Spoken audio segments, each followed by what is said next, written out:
Yo.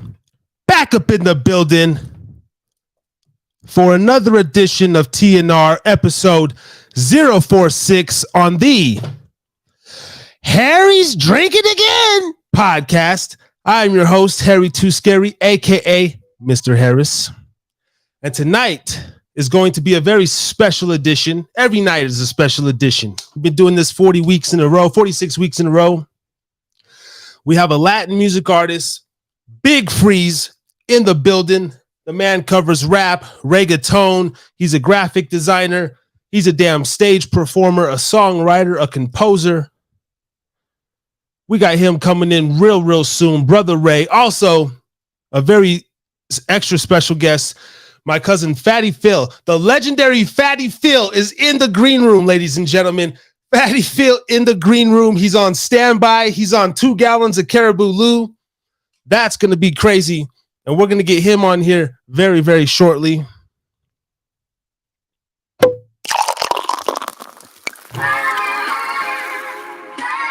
It's been a good week. I wasn't going to drink too heavy, but Fatty Phil came on, the legendary. We even got the Tech 9 Caribou Lou Cup, baby. Shout out to Boulevard Brewing.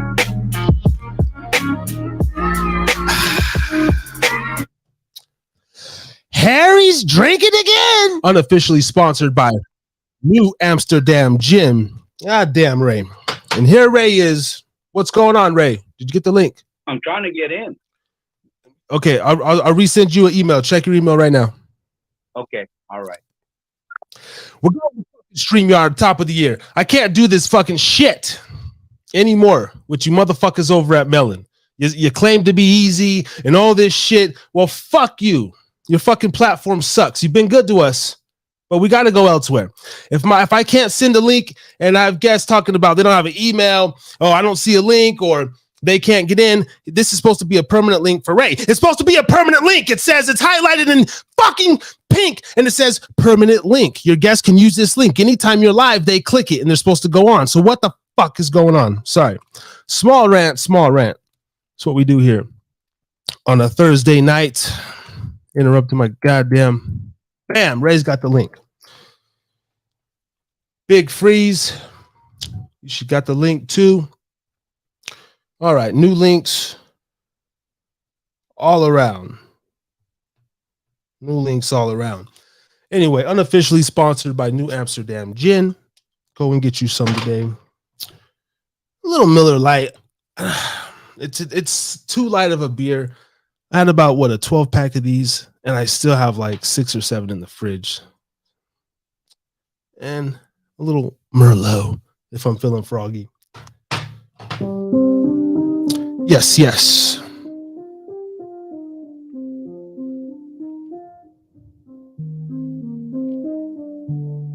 Big Freeze in the building. Okay, let's see.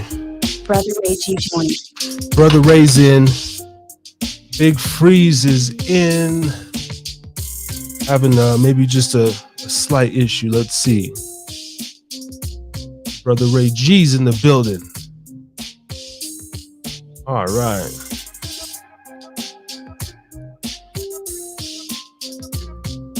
I know what I'm going to do.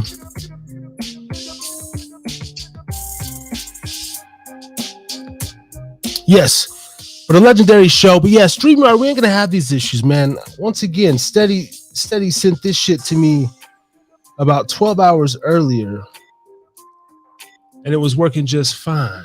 So anyway, we're gonna figure this one out.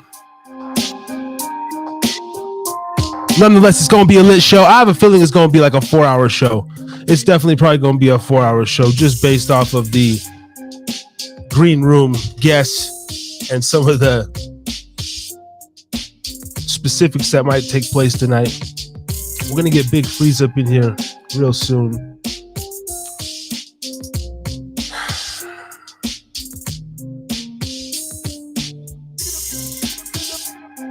Let me just see if I can go into Instagram, send it to him through Instagram.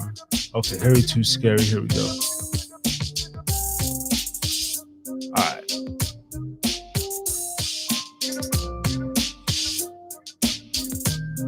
Here we go.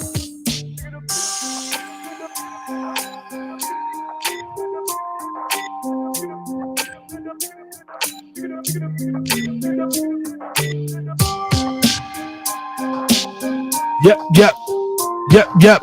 Raising the bat. Here we go once again. We all that. All right. Big Freeze up in the building. I heard that. All right. Let me go back up in here. All right. Now it's a show. Big Freeze. I see you, big dog. We got you right now. We're gonna bring you on right now, brother. Here in just a few moments. Let me bring on my co-host here.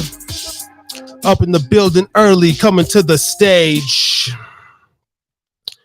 The co-host of Talk T's Truth, Brother Ray G.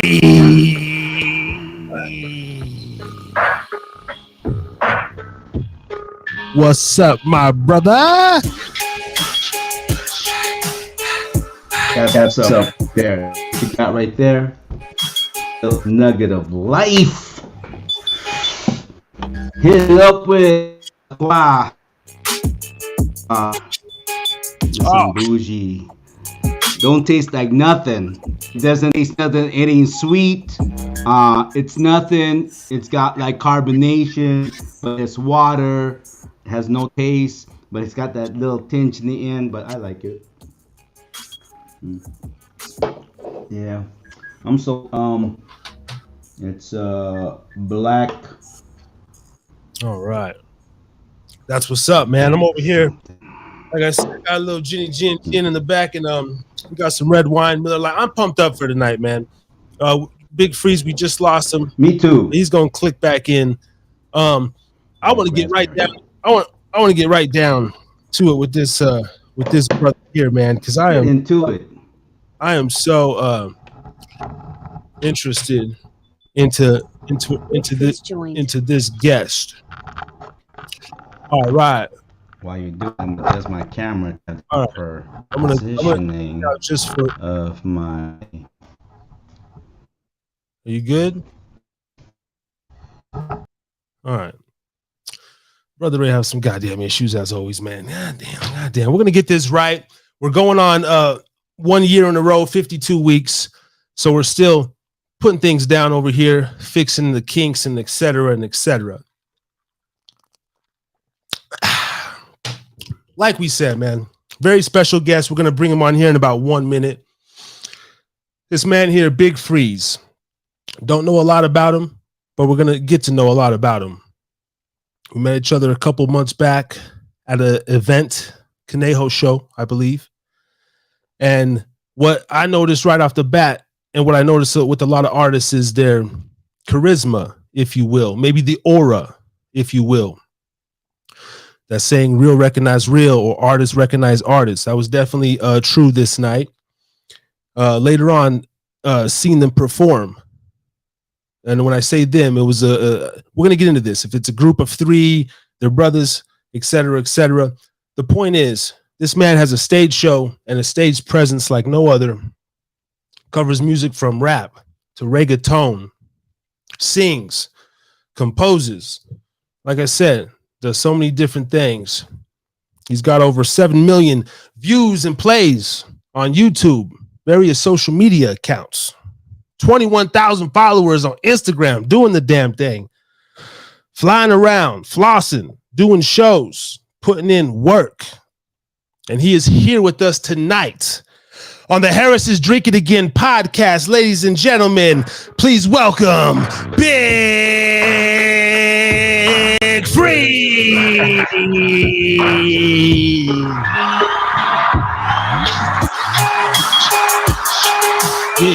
Yeah. Oh. Yes, What up, Harry? What up? Can you hear me? Yeah, man, up in the building. Let's get your levels. Right here. Can you hear me? Yeah, absolutely. What is good? What's up, man? What's up, guys?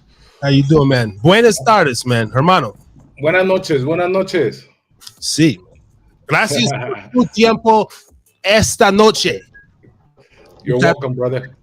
I'm very, I understand a little bit, and I work with what I got, man. Thank you so much, bro. No, you guys welcome, man. What's up? Man, It's all right. honor.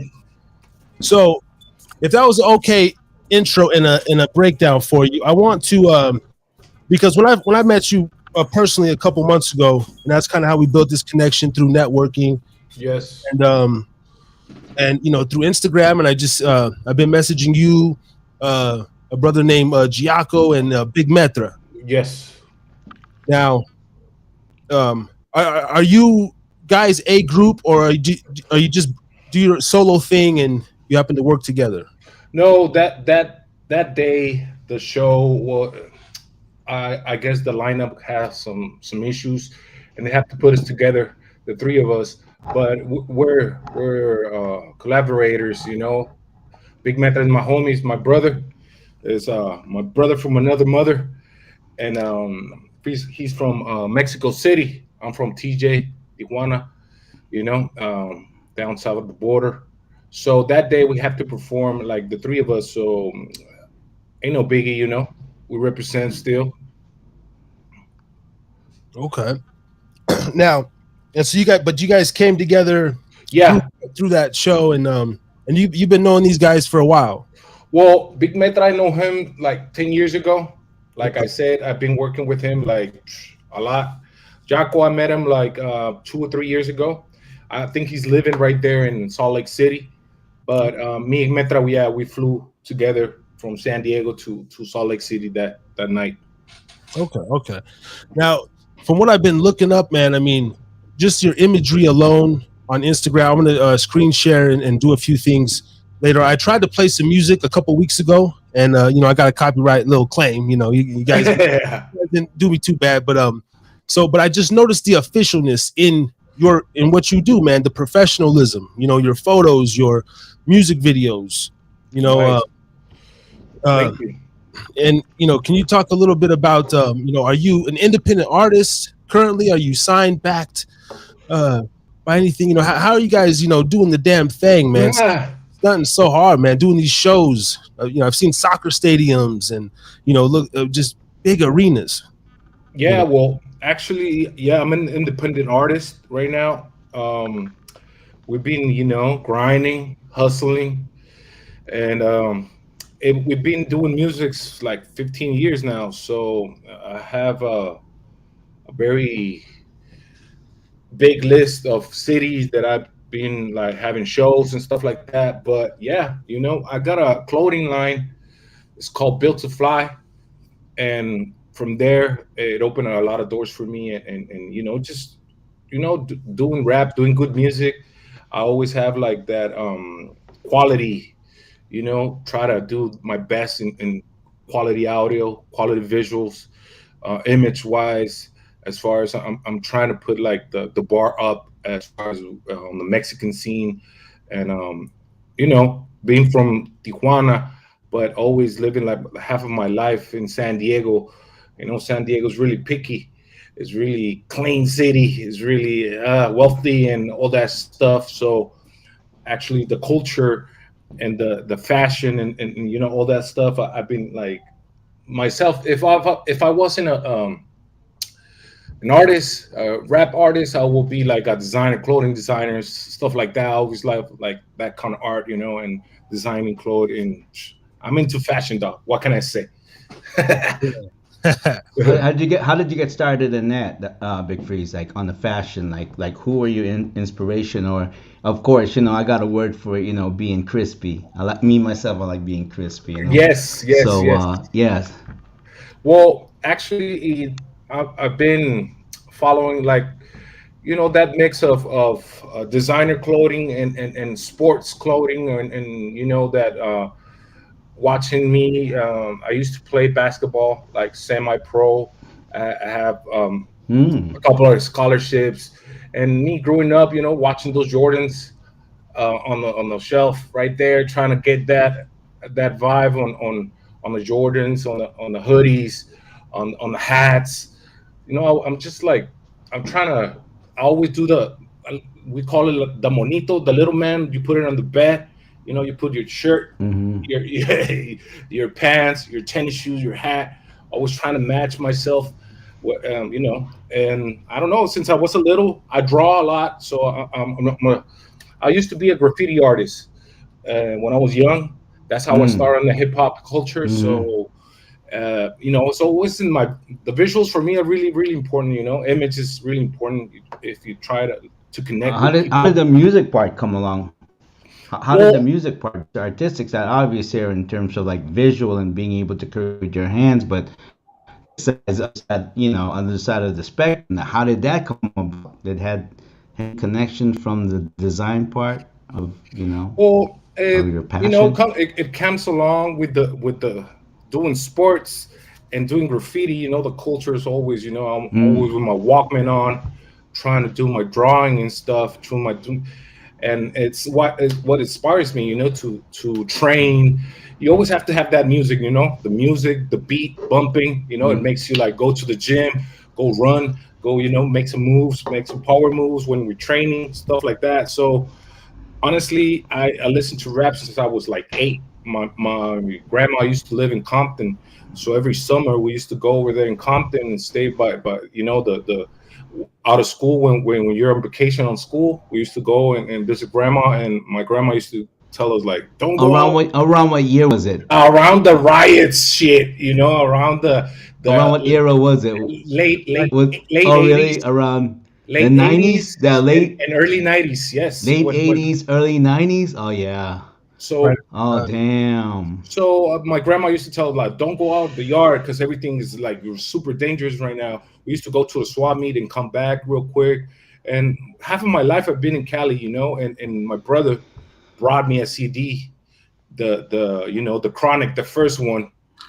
And since that Right. day, I was like, man, I want to be a rapper, dude. I want to do this shit. I want to fucking listen rap all my life. Snoop Dogg, Dr. Dre, Tupac, all that West Coast vibe, Warren G, The West Ice Coast Cube, action. all that stuff. Yeah. Like, man, I grew up listening to. I performed in Salt Lake City like in 2016. I opened for Warren G, and believe it or not, Oh, myself for real. being a TJ guy, being a Mexican, I knew all the words to Warren G's tracks. None of the people that I was there, it was me. I knew every fucking single word on the songs. And Warren G was like, this dude knows everything. I was like filming right next to him, all kind of groupie vibe and shit. I was super amazed, you listen to this guy when you were younger, and now you're performing, opening for them. It was like a blessing. Hmm. That is crazy, man. That's a true Yeah. fan right there. That Wow. was- I smoked a blunt with him early. So the influence was just insane. I also see on your, I believe your Instagram, and you also like Too Short. You did something in Rosarito with Too Short. Yes, I opened for Too Short and the Dog Pound in Rosarito, Papas and Beer, like in 2018, 2019, and that shit was banging, dog, banging, banging. Do you, do Oh, you, sorry. Do you remember as a youngster, like, you know, just getting into music, like jumping on the porch, like what was your first shot? Like, was it a local, dive bar Mm. that let you on for 5 minutes? Like, what was your absolute first, Or a talent show or something, or yeah, actually, well, for me yeah, it where was you like basically I'm gonna take you back, like in the back to the past. I grew up in a church, Christian church. So every little thing that they do, hey, let's bring Efren. Let's bring Efren. Let him perform. Let him do this thing. Let him do this recital. So for me, 6, 7 years old with the mic, when I start rapping, it was like it's on. I grew up with the mic on my hand, so it was like no fear for me. No. I was like, I don't So know. you sang first? You sang first? I used to sing in the chorus, You but sang my first? my voice got kind of deeper when I grew up, so I know how to tone it up and everything, Right. but not sing those high notes anymore and stuff like that. But What are your favorite? What are your favorite hymnal songs, though? What are your favorite, like, church songs that you used to sing? no, but what Because is that drops them on you. it used to be in Spanish. I grew up in TJ all my life, so I went to Yeah, but a lot of the ones is also in Spanish too. In fact, yeah, in a English. lot of them sounded in Uh, Spanish, bro. I don't I'm honestly. Filipino, so I understand a little bit of your language, and Oh, so oh, see, see, see, Harris see, is see. busy and I were talking. I'm going. Yeah, yeah, so I'm going, I know a little bit. Okay. Like do you like singing in Spanish? Like have you heard of like How Great Thou Art and singing in Spanish? I Which know you one is got it? it. I I How know a great bunch. thou art. Dun, dun, dun, dun, dun, dun, dun, dun, dun, dun. So you grew up in a Christian church. I'm Christian, Yeah, so I love all I those got hymnals, man. too much info. Yeah, himnos, los himnos. I got too much information about that. I basically I was born, and the next day I was in church. So for that day, Wow, wow. until I was 12, 13, my mom used to be like how do you say, she used to work for the church as Mm.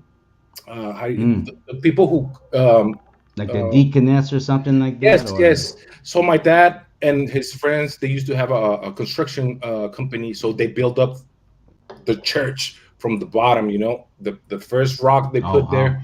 So we wow. were there every day working. They built up the church and everything. So since that day till I was like 13, I was like, this is too much church for me. I need to I need to get away a little bit to the street. It was Yeah, too yeah, I much, man. got It you. was too much responsibility, too much. I got scared. They scare you when you're young. Hey, you're gonna go to hell.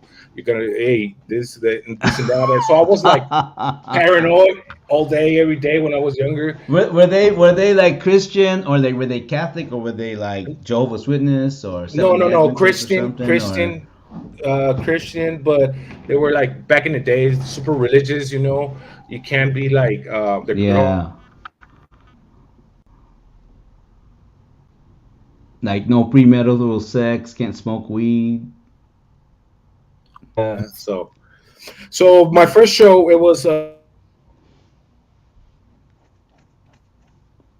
little scene back in the day, and here in Tijuana, like in 2004, and we used to Hmm. do on Revolution Street.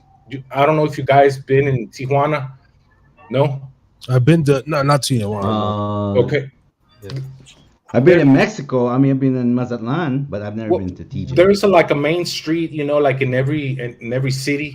It's called Revolution Mm. Street, and it has a bunch of clubs and stuff like that. It's like on the main heart of the downtown Tijuana. So TJ's a uh, party town. Hmm. yes, yes, everybody's been there in Tijuana, from Tupac to Snoop. Party town. It's like Oh man, Yeah. a lot of celebrities, best dude. place to buy knockoffs. Hell yeah, best place to buy knockoffs, man. Knockoffs, you mean Like like Jordan's yeah, knockoffs or stuff like that? man. Anything you want, anything you want. That's why LA got the best like Yeah. swap meets and He, everything. he, Cause I'm from he's Northern California, man. And you yeah. go swap meets, you go to down south. Yes. He's thinking about knockoffs. I'm still thinking about the Pharmacia. That's where I'm gonna go. I'd be fucking around with this. Yeah. They sell everything that you Uh, can buy in the U.S. They sell it right there, for a cheaper they're price. right there Yes, for a lot cheaper. everything. You can find every little thing. I Yep. yeah. So I oh, we go grew ahead. up right there and we had a show. Um, Basically, me and 10 other guys, we built a scene in Tijuana. We came up and do shows, and we put up together the shows, bring artists from other cities and stuff like that. So now it's like really, really popping. Every weekend you got, from Thursday, Friday, Saturday, and Sunday. We got different types of shows, hip hop shows, expos, all that stuff. Now, before hip hop, it was segregated, like you guys sing rap, oh no, you can't come in and stuff like that. No, Yeah. nowadays it's the trend. Everybody wants to rap. Everybody wants to get in the vibe. Everybody wants to dress like, put some Chuck Taylors, put some fucking Air Force Ones, the hats and everything. It's like now everybody want to do it. Basically, over here in Mexico, they used to be super pop or ranchero, you know so now everybody wanted to do fucking music, rap music, urban music. And I'm like, I don't know. I don't know, Rick. Yeah.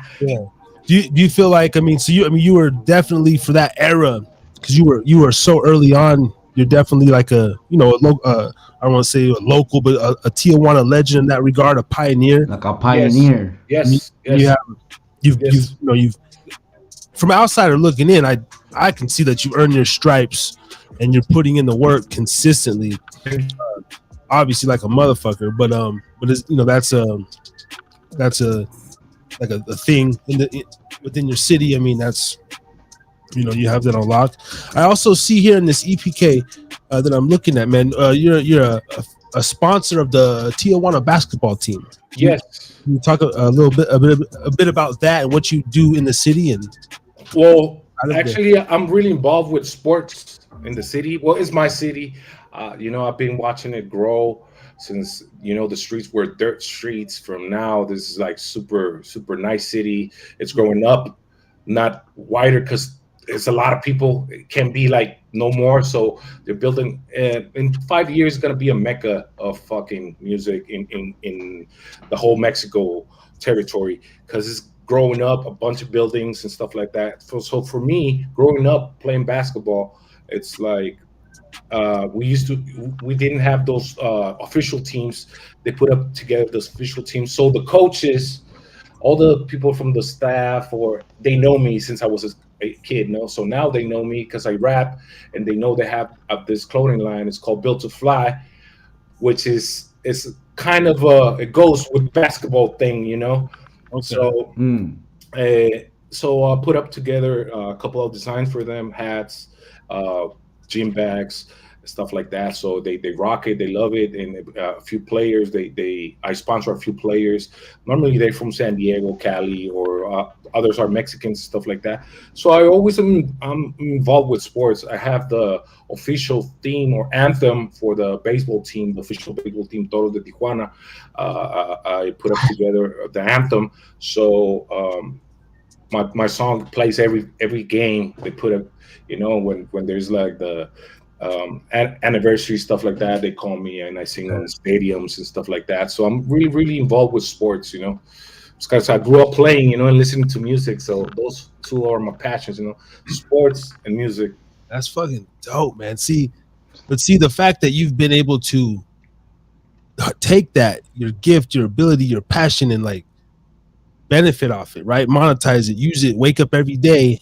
Would you say you're at a place where you wake up and you live your passion? Like Yes. you wake up and you just are Efren, and Efren or Big Freeze provides for you. Is that what? Yes. Normally, man, I'm always on big freeze mood. This is like my pad. So this is like the kitchen right in the back, but this is like the video visuals desk right next to. We have the studio.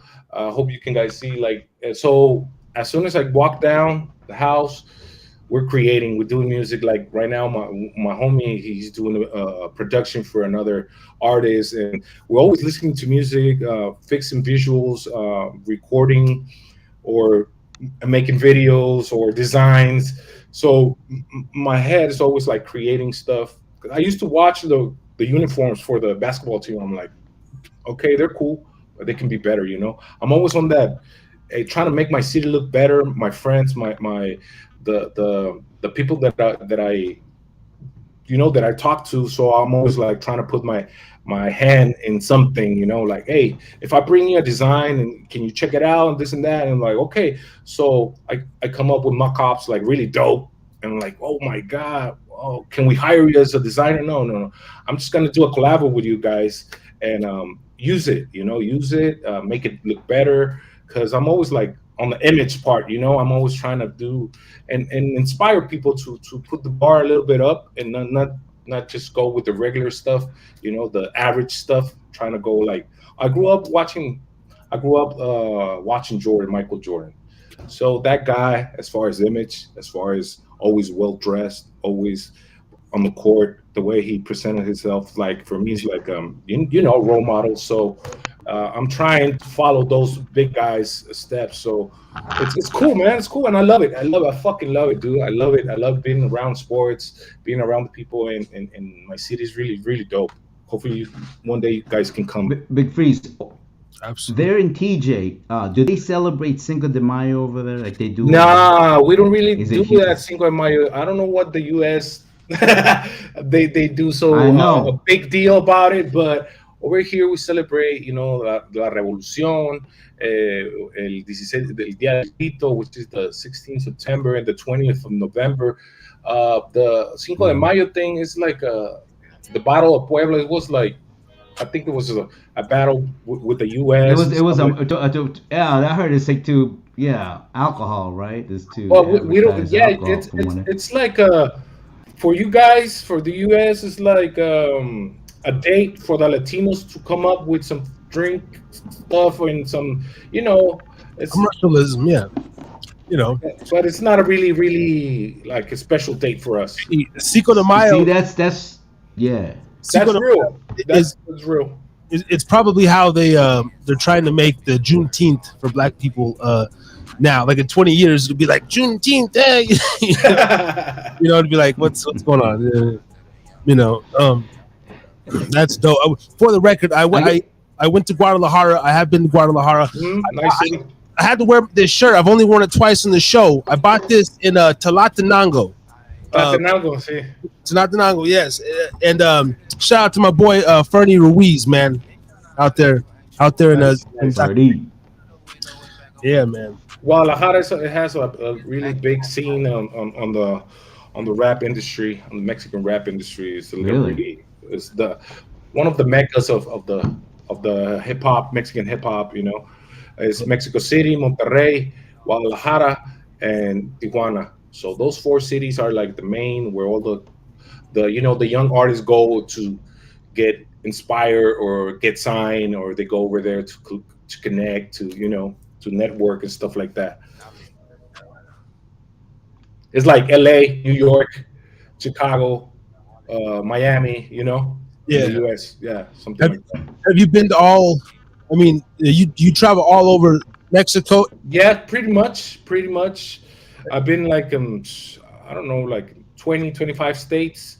In Mexico, I've been in the US, I've been in Vegas, I've been in Salt Lake City, I've been in Denver, I've been in what's the other city? I've been around. I've been in Phoenix. I've been in Vancouver. Have Portland. you been to Vancouver, British Columbia? Vancouver. No, Okay. no. I'm trying to go to Canada though. I got a bunch of friends over there. Yeah, right. Canada, yeah, like Yeah. Montreal or something. or Yeah, Vancouver. Montreal. They have like a dope hip hop scene over there, and I got a bunch of friends. They rap in English. They rap in French. They rap in Spanish. The same guy. I'm like, oh shit, I want to do Hey, some how shit can like we that. put it all together? How can Harrison Drinking Again and Big Freeze? How can we put it all together with Blind Dog Production? You know what I'm saying? How can we put it together, man? Because I mean, Oh, I'm I'm down, saying I'm like down. you and Harris, you guys can freestyle right now. I mean, we're in the musical world right here, man. How can we put it together, boys? How can we put it together? Well, let's do a track. Let's do a track. I don't know, Harry. Have you been the day that I met you? You were with some other two guys, right? Yeah. So that what you told me was like you guys used to be a group, or you used to be I don't know, like a union or something like that. Yeah, I was down there with a guy named S.A. Habit, Silver State Familia, Silver State Family, and me and him have worked together. That's his group, Silver State Family, but we've been working together for like probably 10 years before that. We got some songs out and stuff, Okay. and now I'm, myself, I used to go heavy on the rap. I used to go by a different name and everything. Just through life and transitioning. Well, actually, that sounds weird. Transitioning, shout out to the ABC community. Not that kind of transition. Transition from a rapper to a podcast host, or a YouTube content creator, right? Mhm. But the music bug, it's still in me. When I get around artists like yourselves, you know, I get the juices flowing, and I'm like, man, I have a couple projects on Spotify and out there digital in the world, but I have not paid my my musical dues like I should in these last years. But this new space where I'm at, this Harris is Drinking Again. This is my platform. This is where I feel comfortable. The video editing side, but I still want It's really dope. It's really dope. I still want to get on the track. and maybe release a damn track or two a year, man, just to show the boys that still got it, man. Yes, of course, of course.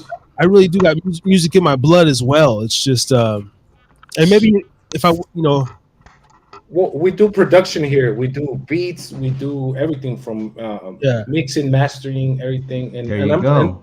I'm trying to do. I'm trying to show the world that uh, us as Latin artists, we, we've developed a lot of skills, on the production yeah, side, and that's what we do.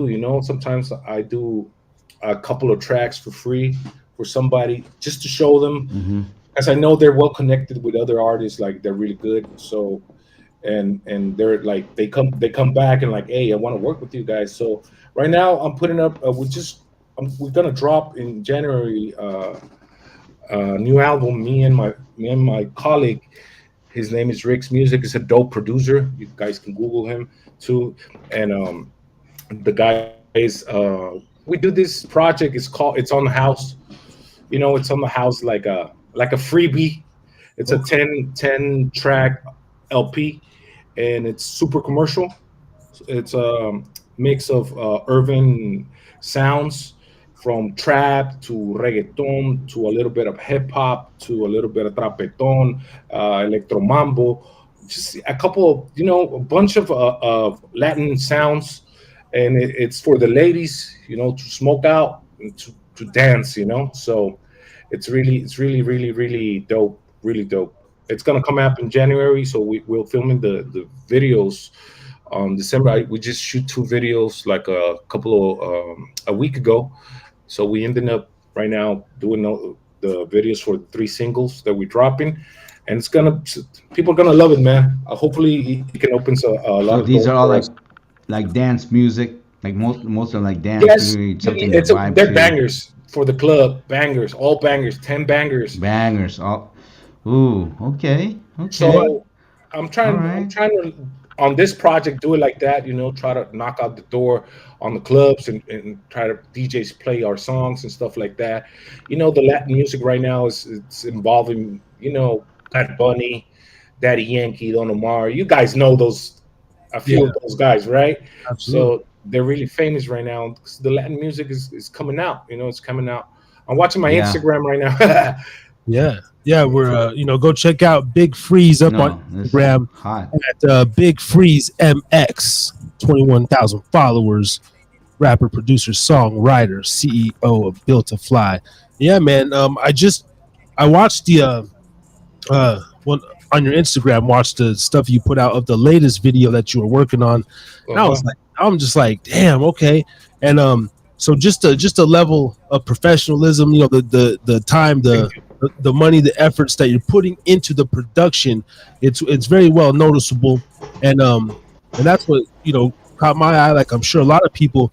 But then the actual quality of music, man. If people, I also got your YouTube here. I don't know what we can play, what we can't, or if even if you have any songs like on SoundCloud older that we can Mhm. play. Yeah, we Uh, love to play it, man. You, but you went Uh-huh. to that YouTube channel. They have that song every day that you put up on the story. That's a dope track. It's a trap. We came out. Me and Big Metra. Big Metra. It's a really famous rapper in Mexico. He got the world record Guinness for spitting for words, more words in 1 minute. yeah, So he's a Wow. legend. It's legendary, and for me to be working with him, Let's and do it. and it's really a blessing, And we put up this video together every day on in Tijuana after a hip hop expo that we put up together, and it was really dope. It was really nice video, and like you said, we put in a lot of people. Like, it's a lot of money invest, but it's worth it because every time they see something that it's coming out from me, it's pure quality. If it's not quality, It, I'm it, not it dropping shit. It's like, if it's not gonna be Big Freeze. Let me. tell me. I'm sorry. I just caught my attention on one aspect on there. In terms of like when you put, you have like private investors, or this is all just coming out of you guys' own It, pockets, or it's you it's guys a little put bit of together? It's a little bit of a mix of things. I got a few sponsors, big sponsors. Like if right now my official sponsor is like Standard Extracts, which is like a vape company that it's putting up pans and stuff like that. And the weed industry is really blowing up. Well, it's been blowing up. So it's like a mix of things. I put up together.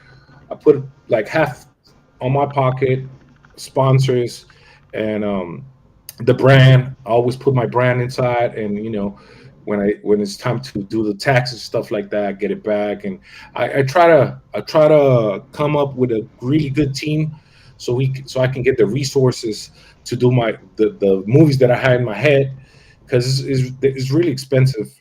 Sometimes I'm like, damn, dude, again we have to pay this guy around the girls, and then we have to go over there and pay this. It's like blowing money everywhere, and especially you come with a team that is really really nice, like photographers, videographers, directors, lighting, everything comes together. If not, it's gonna be like a regular video, like a shoot a video, and it's gonna be, for me, it's like, I'm not gonna do it. I'm not gonna drop. If you see on my YouTube channel, I only have So like two. majority of Tell me. Big Ray, yeah. you're breaking up. So you're saying majority of your sponsors are cannabis industry, that type of Uh, Ray's businesses that sponsors you, Big Freeze. Oh, okay. You're breaking up, yeah, a little bit. um, Well, normally everything like the 70% of what we pay on the videos is on my pocket. I work my ass off to do my videos. I'm an independent artist, and it's a lot of deals on the table. But since I know how to do everything, um, I'm not going for the first one. I'm trying to get a nice deal that is worth it. It's worth my career and everything that I've been investing on. If not, I'm gonna continue as an independent artist till I get that right deal. The right call. that's we like to talk about business a lot on here. I just started my LLC for the podcast and my media company recently, and oh shit, Big Freeze freezing up again. Man, we got some shitty Wi-Fi over here. I don't know if you still in. Let me I'm see. in. Okay. Okay, man. All right.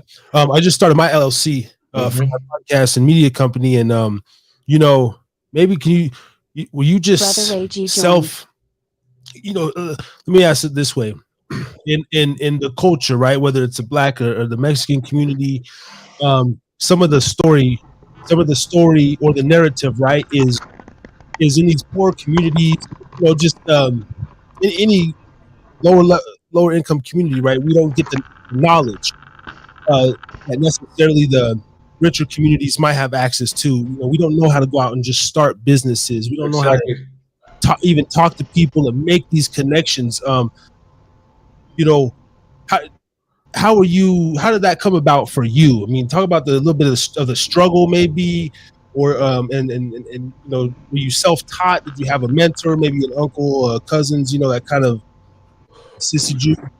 Honestly, I would love to tell you I had a mentor, but my dad died when I was 8. And everything that I do it from the heart, and try to speak Wow. up my mind, and try to sell my whole thing. I'm I'm selling to the people as a product. I'm a product. I got my music, I got my brand, and everything that I do is like it comes together. If I see it's not gonna work for you, I don't even do the approach.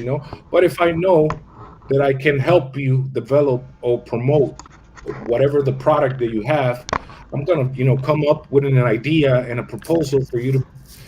You can't say no. I'm gonna put you in my videos. I'm gonna do a track for you. I'm gonna do a jingle for you. Maybe my voice is not gonna come in, but I'm gonna do certain things to get your attention, so you will know everything that I do is quality. So I study international business. I drop off at my third year, but I have a mentor right there. The professor that used to give us the class was business. So that dude was this was the only guy who drove a Hammer to school. It was the only guy with a fucking big ass watch, some fucking dope shades, and was the professor, and he was like, you know what? You always have to be yourself. And can you listen? Are you? Yeah. Yeah. So that guy taught me a lot as far as self confidence, and try to be polite. And I can't be talking to these people the way that I spit my rhymes. You always have to be like, find the right words to talk business, but always looking the people in the eye, always telling the truth, coming up together on time. It's like it's being responsible. Overall, it's just being responsible and bringing fresh ideas. Sometimes they don't believe in you, they don't believe in you. They say like, nah. But around the corner, they see another brand is fucking with you, and then another brand is fucking with you, and they see a dope product or dope videos, or we start like collaborating with barbershops like back in the day, and because we used to have no barbershops over here in TJ till 2014, 2013. Although I used to go to San Diego, Chula Vista, and cut my hair over there because over here it was like the people didn't know to do tapers or those fancy haircuts, right? Yeah. So uh, we developed some videos for some ideas for the barbershops, and they blew up. They fucking blew up. The cultures blew up, and now I don't know. In every corner is a barbershop. A tattoo shop. I start fucking with tattoo shops, like doing the tattoo expo, performing the tattoo expo, bringing my clothing line to the tattoo expo, and the people like, oh man, I love the name, I love the slogan, built to fly. What represents? It's like a lifestyle. It's not just a name. It's like a lifestyle. Bring built to fly comes with everything. You can put it like on everything. What I did 2010, we came out with an album, and we used to go to shows. I used to have my CDs, boom, boom, boom, boom, boom, and a bunch of shirts, right? And I used to sell a lot of CDs, but I used to sell more clothing than CDs, right? So the shirts used to say Satellite Music, which is my company, my label, music label, and it used to say Satellite, and a bunch of people, bought the shirts, and in my head I was like, okay, I was testing the market, even if I was a rookie, but I was testing the market, right? The music, it was kind of hard because they can download it, get it on YouTube, get a fucking a website, and fucking download the track, and the CD they start like it was like this streaming era coming up. So the clothing, everybody buys clothes. Everybody buys clothes, and I don't know, a lot of times in the year, a shirt, a hat, a hoodie. So I start doing like I have to come up with something more wider than just like my label name. I have to come with a word that everybody can be related to, or inspired by.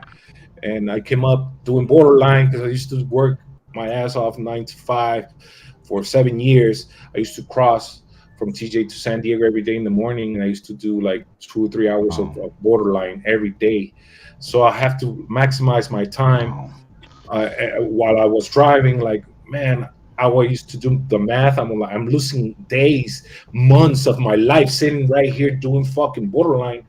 I have to come to with an idea to use this time, and I came up with Built to Fly, and I fucking Google it, I fucking search it, okay, this is a real name, this is not taken, this is original. So boom, I put it together, and honestly, the people like took it like that brand opens a lot of doors for me, honestly. That's dope. I like the way that sounds. Built to fly. Built to fly, baby. That's that inspiration. That's why I love these podcasts, man. It's another platform for you to get that message out. You didn't rap it, you didn't sing it, you spoke it, and it's there. It's in the etherverse, it's in the universe. And I just love hearing stories like that because I know here I'm on my journey of breaking out of the matrix, the job. I bartend. I've recently even cut back at my job part time to focus Yes. 2023 more on my brand and guests and monetization. Right? Hmm. And so But it's from there. You have to believe in yourself. You have to believe in your dreams, and you got to go get your dreams. Got to go chase those dreams, because sometimes we get in that zone that my fixed income. I go to work, my 9 to 5. Yeah, it's paying my bills and everything. But what about your ideas? Some of your ideas are better than everything that you're doing right now, and sometimes we don't put it in work. And it's just that, breaking that cycle and put the fear aside. Just fucking do it, man. You only live once, and Yep. YOLO, dude. man, Yep. And Yep. I honestly, agree. I grew up. I grew up in TJ. Half of my life I've been in San Diego. I have a bunch of relative family over there, but I pick up the English in my city. I didn't went to school in San Diego, or my English is not that 100%, but I cannot, I can communicate and I can express myself the way that I want, and I sell myself or try to promote it. Uh, it's not my first language, but honestly, it's like I go get it. I try my best. I try my best to communicate with people, and it's on stage. It's really crazy because trying to talk to Salt Lake City people, Denver people, and in next thing you know is a bunch of Mexicans in the building right now, and well, I'm from TJ, blah blah blah. I'm from Ensenada. I'm from Mexicali. I'm from this. I'm like, oh shit, these people are here. So it's really it's nice. It's nice. It's crazy, man. It's crazy how life takes you different paths, and Crazy vibe. but it's for me, built to fly. It's inspiring. It's a blessing. It's for you to put the armor on. If you put my clothes on, you're gonna be blessed. Your day is gonna be blessed. You're gonna perform 150% the way you do. It's like I put on the when you put like the the label on the back of the shirt. It has some inspiration words for you. When you put it on, you read it, and I'm like, oh shit, this shit is dope. It's like expands your fucking brain. Oh, that what this, well, that's the niche of your out of yeah, your gear. I want Yes, I want people to support this brand and everything, and I'm gonna support you as well. I'm gonna go check out your I'm sure you got it linked to your yeah, Instagram, your stores. But I always like to buy something off you first to let you know where I'm. Hey, I got you. Yeah. But I would love to, man, if we could even get a built to fly hat, maybe a little shirt. We could get a little no, for sure, for sure. this way, You man. you send me the address, and I'll chip it up over there for you guys, so you can rock it. Couple of hats, or you can do I some. got That'd be dope, man. I got a I'm co-owner of a an embroidery shop in Hawaii Oh, nice, nice, called the nice, nice. Mafia LLC. So, I'm so always working with basically, embroidery I people. can, I'm an embroidery expert nowadays because of the hats. I always like my stuff really nice done. yeah, yeah, You know what I'm talking about. Okay. Do you? yeah. I'm go. Oh, so, go ahead, Ray. Oh no, no, go ahead, go ahead. What was I say? So you do the embroidery. Ray also that if when I look into doing merch over here and doing it for sale, you got that on lock as well. Shoot you the logos and you know shoot a price or something. Because I'm trying to get some Harris's drinking to get merch, man. That's my next thing. I want to sell some hats, some shot glasses, etc. Hey, we can do a collab on the e-commerce. You know what I mean? Where people can just Yes, drop yes, ship and stuff like that. Cause I'm doing that at my store right now in Hawaii. Like 98% of our business is online. yes, Where you invest on Google search and everything, and that's how people shop nowadays.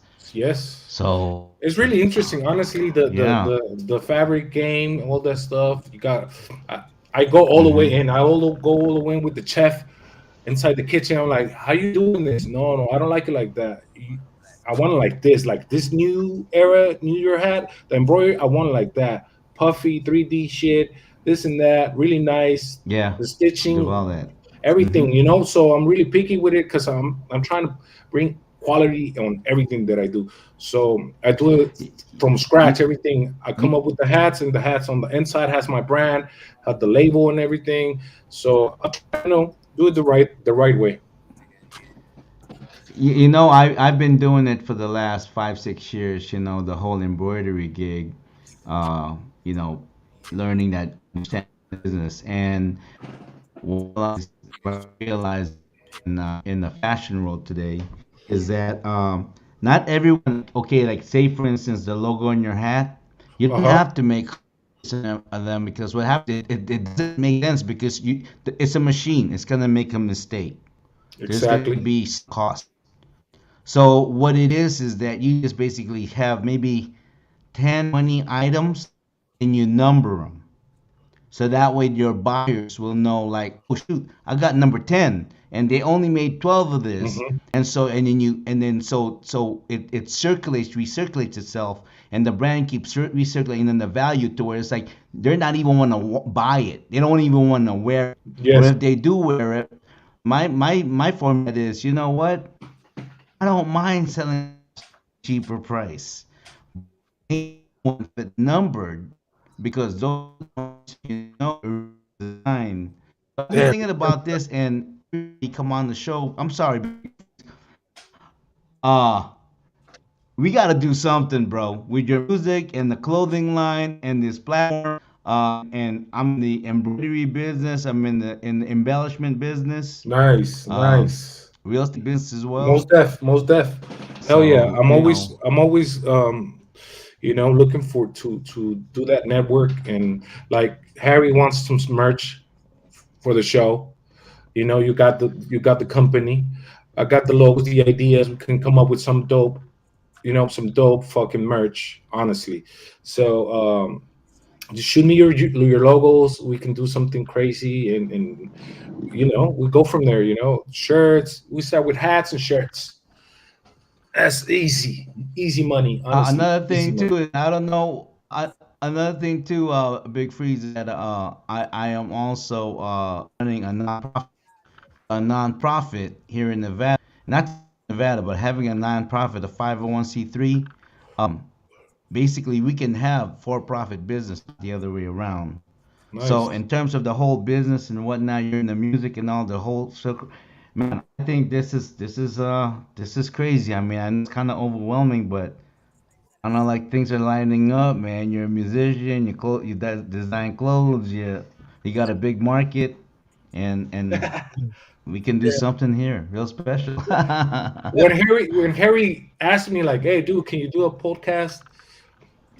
We just met. No, we were smoking a joint right there, or a blunt right in the Yeah. parking lot.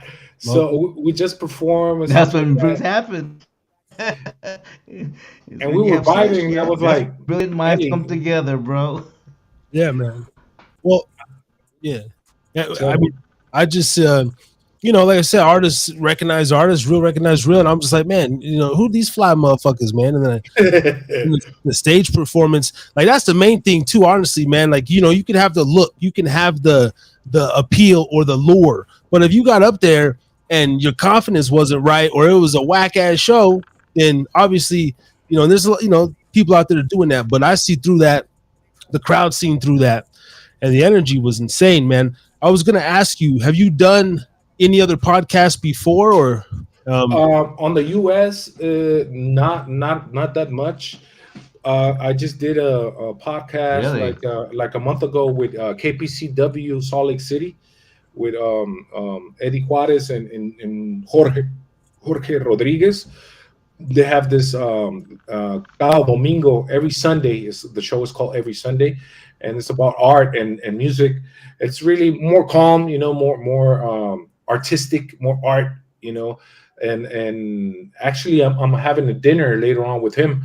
He came out all the way. He flew all the way to Tijuana, so he wants to know the city. So it's like, hey, let's go have some dinner, have some beers, smoke a blunt or two. The guy don't smoke though, but I show him around the city, and like I said, when I met Harry, I was like, I don't know what we're gonna do, but let's do it.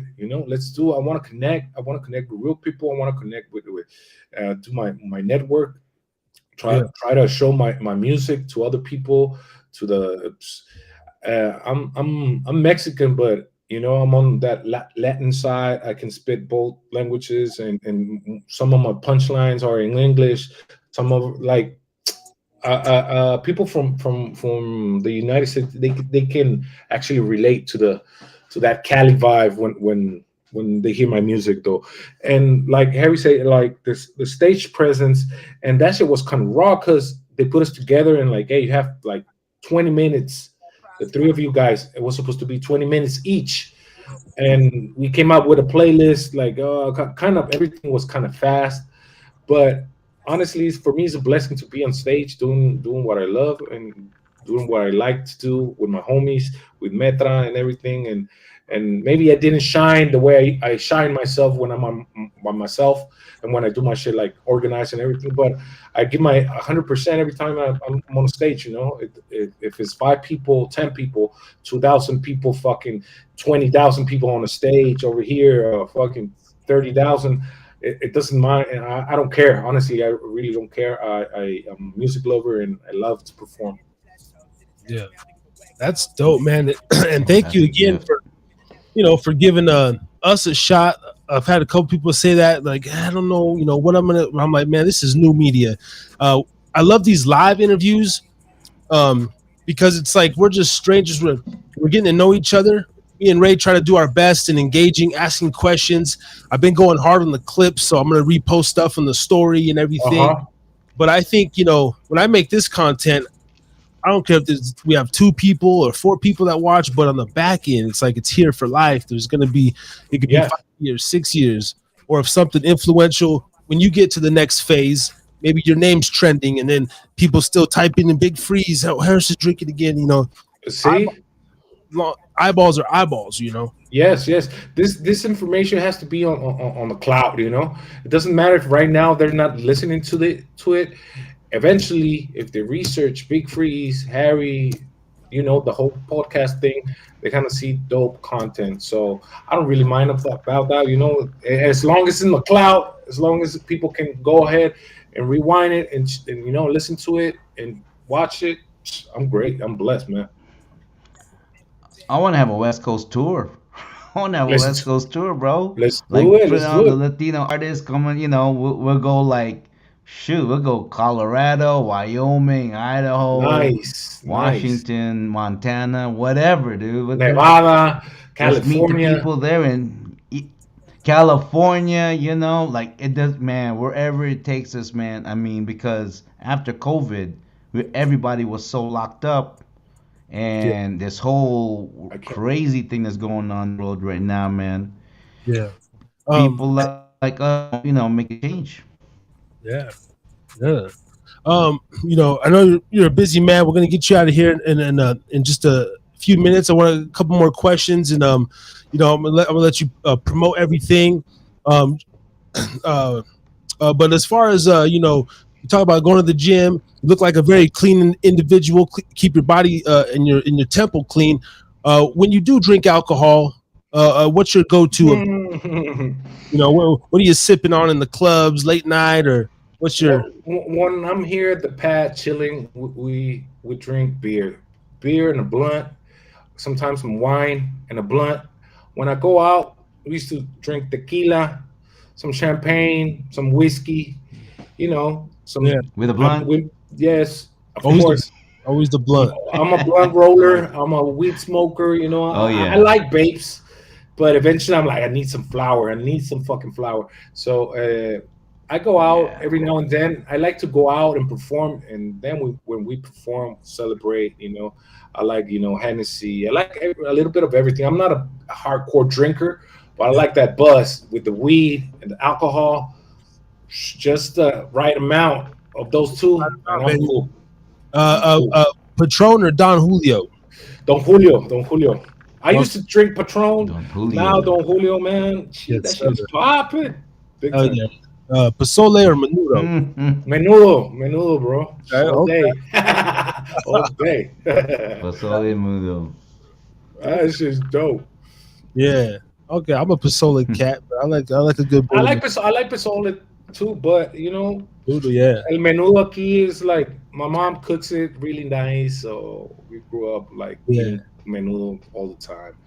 The Sundays like special events, when it's like my birthday or something like that. Mom, can you do this menudo? I'm like, yeah, of course. Big ass plate. Ah, nice. Yo. When you swing by our neighborhood one of these days, Big Freeze, man, I'll make you a nice big plate of adobo, chicken Oh, adobo. nice, nice. I Yeah. eat everything. I eat everything. Honestly, I'm not picky guy. I just don't like chop suey on the Chinese food, but I love Oh, everything nah, else. no, Everything else. chicken adobo, brother. Yeah, Nice. you're gonna love it. You're When gonna you come love to it. TJ, we're gonna do a carne asada for you guys. A really nice carne asada Okay, all right. Okay. Hey, all with some right, real all right. guacamole, with That's a some real bet right guacamole, with there. real avocados and stuff. Oh, The I'm real down. shit. Okay, that's it. We're going. We're going there for our Cinco de Mayo next year. Hell yeah. Man, I can't wait, Hey man. man, for Cinco de Mayo next year, even yeah. Okay, all right. It's on. I got my That's all. passport. Let's do it. Let's do it, Harry. Yeah, we're gonna have to get over there. Let's Now that's do it. dope, man. So other than Instagram, Big Freeze Max, we got the YouTube. I see. I'm over here right now. I got Uh, my page. I got the Facebook page. I just got into that TikTok platform. It's crazy, man. It's really crazy. People can follow me. All my social media is Big Freeze MX. So the actual ad is a Big Freeze MX, but my artist name is Big Freeze. You can call me Freeze. Um, but yeah, I got YouTube. I got my Facebook account. I got my Instagram account. I got TikTok, and I got Twitter. I don't use Twitter that much, but I got all of them. and I'm over here. I just followed Satellite Music Incorporated. Yes, yeah, that's my label. That's my label. I got like two or three artists right now that we're promoting. Really dope artists from my city. We got And Freeze here. We got your logo here for the my people. logo. Yes. I couldn't upload it and put it on the screen for whatever reason, man. But I want to make sure you get your profits here, man. Yeah, that's my logo. That's a photo shoot that we did in Denver, and this is I use it on my EPK. Right there is my Man, Instagram, and they're That's all tight. organized to the point. I got my Spotify channel, or I don't know, site. You can look me as Big Freeze. There's my music right there, and I got a bunch of music all around. Like with different artists, stuff like that, collaborations. And I'm not a new artist, That's it. but I a lot of people don't know me yet, so you can scroll it down on the satellite music right there on the left side on the second, right there, that one. No, right there, that's the cover of the new LP that we're dropping. Like it's on the house LP, so it's gonna come out like in 2 or 3 weeks now, and it's gonna be really dope, really really dope. okay. That looks tight, man. it's, it, Man, you guys are it, doing it right. it has that gambling vibe, you know so we're doing like Nevada, Nevada. three albums. Three albums. The first album is like it's on the house. The second album is gonna be called All In, and the third album is gonna be Jackpot. So it's like a gambling vibe, but it's gonna be really dope. Really dope. Okay. Now, Well, we officially invite you to our event, Yam Jam. Yam Yeah. Jam. We Nice, want to invite you there, Big Freeze. nice, Yeah, nice. we Thank you so invite you much. I'll there. be Yeah, there. Yam Jam. Just give me the info. Yes, I'll be there. yeah, man. I'm yes, glad yes, yes. to Oh, that's gonna be. make this connection. We got the Big Metro featuring Big Freeze everyday music video. We're not playing no sound YouTube. Don't be hating on me, man. But go check out these brothers right here. Big Yeah. Freeze doing the Check damn them out. thing. He got the honeys, the legit honey, man. He Doing he doing things that you other rappers and musicians only wish that you could be doing, man. Look at this shit, man. Oh, damn. Oh no, Look at short right that. there. He's doing it real. Shorty right Doing there. it. Hey, Ooh, hey, hey, doing it real. hey, the dopest thing though, before we end this, just the when Harry, put that video back on and fast forward a little bit Okay. because some people they're like, hey, you guys have the looks, you guys have the girls, the cars, stuff like that. You're not real MCs. You're not real. Look at that. From that point, we're real MCs. Yeah. We're performing live Oh, in front of all my crowd, and we rocking the crowd. That's what we Yes. love, rocking the fucking crowd, giving a dope performance. And that's really what it is, man. you If you know, can't rock the crowd, you ain't saying nothing. and so people are like, ah, If yeah, you you look cannot good. rock the crowd, you ain't But saying nothing. you put me on a stage, and I'll do the same thing. It's I'm an entertainer. I love to connect with Oh, we people. gotta do it, man. Oh, I can see it. So it's for me, it's an honor to be in performing and doing this rap thing. And obviously, I'm gonna drop you a few girls, so you can so you can enjoy. Yeah. It's part of our culture. Harry. Yeah, absolutely, man. No, and Of I mean, course, man, my it goes with the flow. baby mom was Latina, man, but I'm just so preferable to specifically Mexican women. Man. I ain't gonna front. I've been saying that for years, man. Black women, I love y'all, but just I'm not around enough to really indulge like that. Not to man, the water down there. Even though the water, had me a little constipated and messed up when I was down there, but there's something in the water, man. The most beautiful woman in the world. I'm gonna say it right here. Motherfucking Harris should drink it again. Podcast. We just shoot like Guadalajara. two videos right now, Puerto like Vallarta. last week, and honestly, the songs are really dope. But I put together some dope models and some dope photography for them. Now, they're not going to look just like girls on the video. They're going to look like magazine models, like that really, really, really nice dress. Classy. Classy Yeah. photos. Classy photography. Those really Tasty. nice lighting, nice shooting, nice angles. Everything's going to be really, really smooth. And hopefully people love it, because we're putting a lot of energy, a lot of creativity to it. So hopefully you guys can enjoy it, and we can go and perform out there and, go to Nevada and play, I don't know, in a couple of clubs in California, Salt Lake City, Denver, Wyoming, all those, markets, Chicago. With I don't know. with my brand, shout out to Shorty Events as well. Shorty Events, yes. He was the the one one that brought me for Warren G. Now that I got my LLC and my media company, I want to start getting into the business. I'm trying to book a venue in West Wendover, Nevada, which is 2 hours west of Salt Lake. Okay. Small town, dope town, but very small, niche town. If I can, throw something together, here in the next few months, man, we're gonna be in touch, but I want to reach out to you, man, and book y'all, man, on some official shit as well. Nice. Thank you so much, man. Thank you so much. I'll be glad to go over there, man, represent for you guys, and to show my music and have a good time. Absolutely. And then the next time that hopefully this is not the first. I always say first time, you're a guest, man. Second time after that, you're family, motherfucker.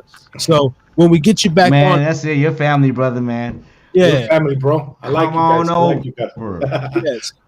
When we get Jam. I want Big Freeze. Big Freeze. yes, This is sir. the building. Man.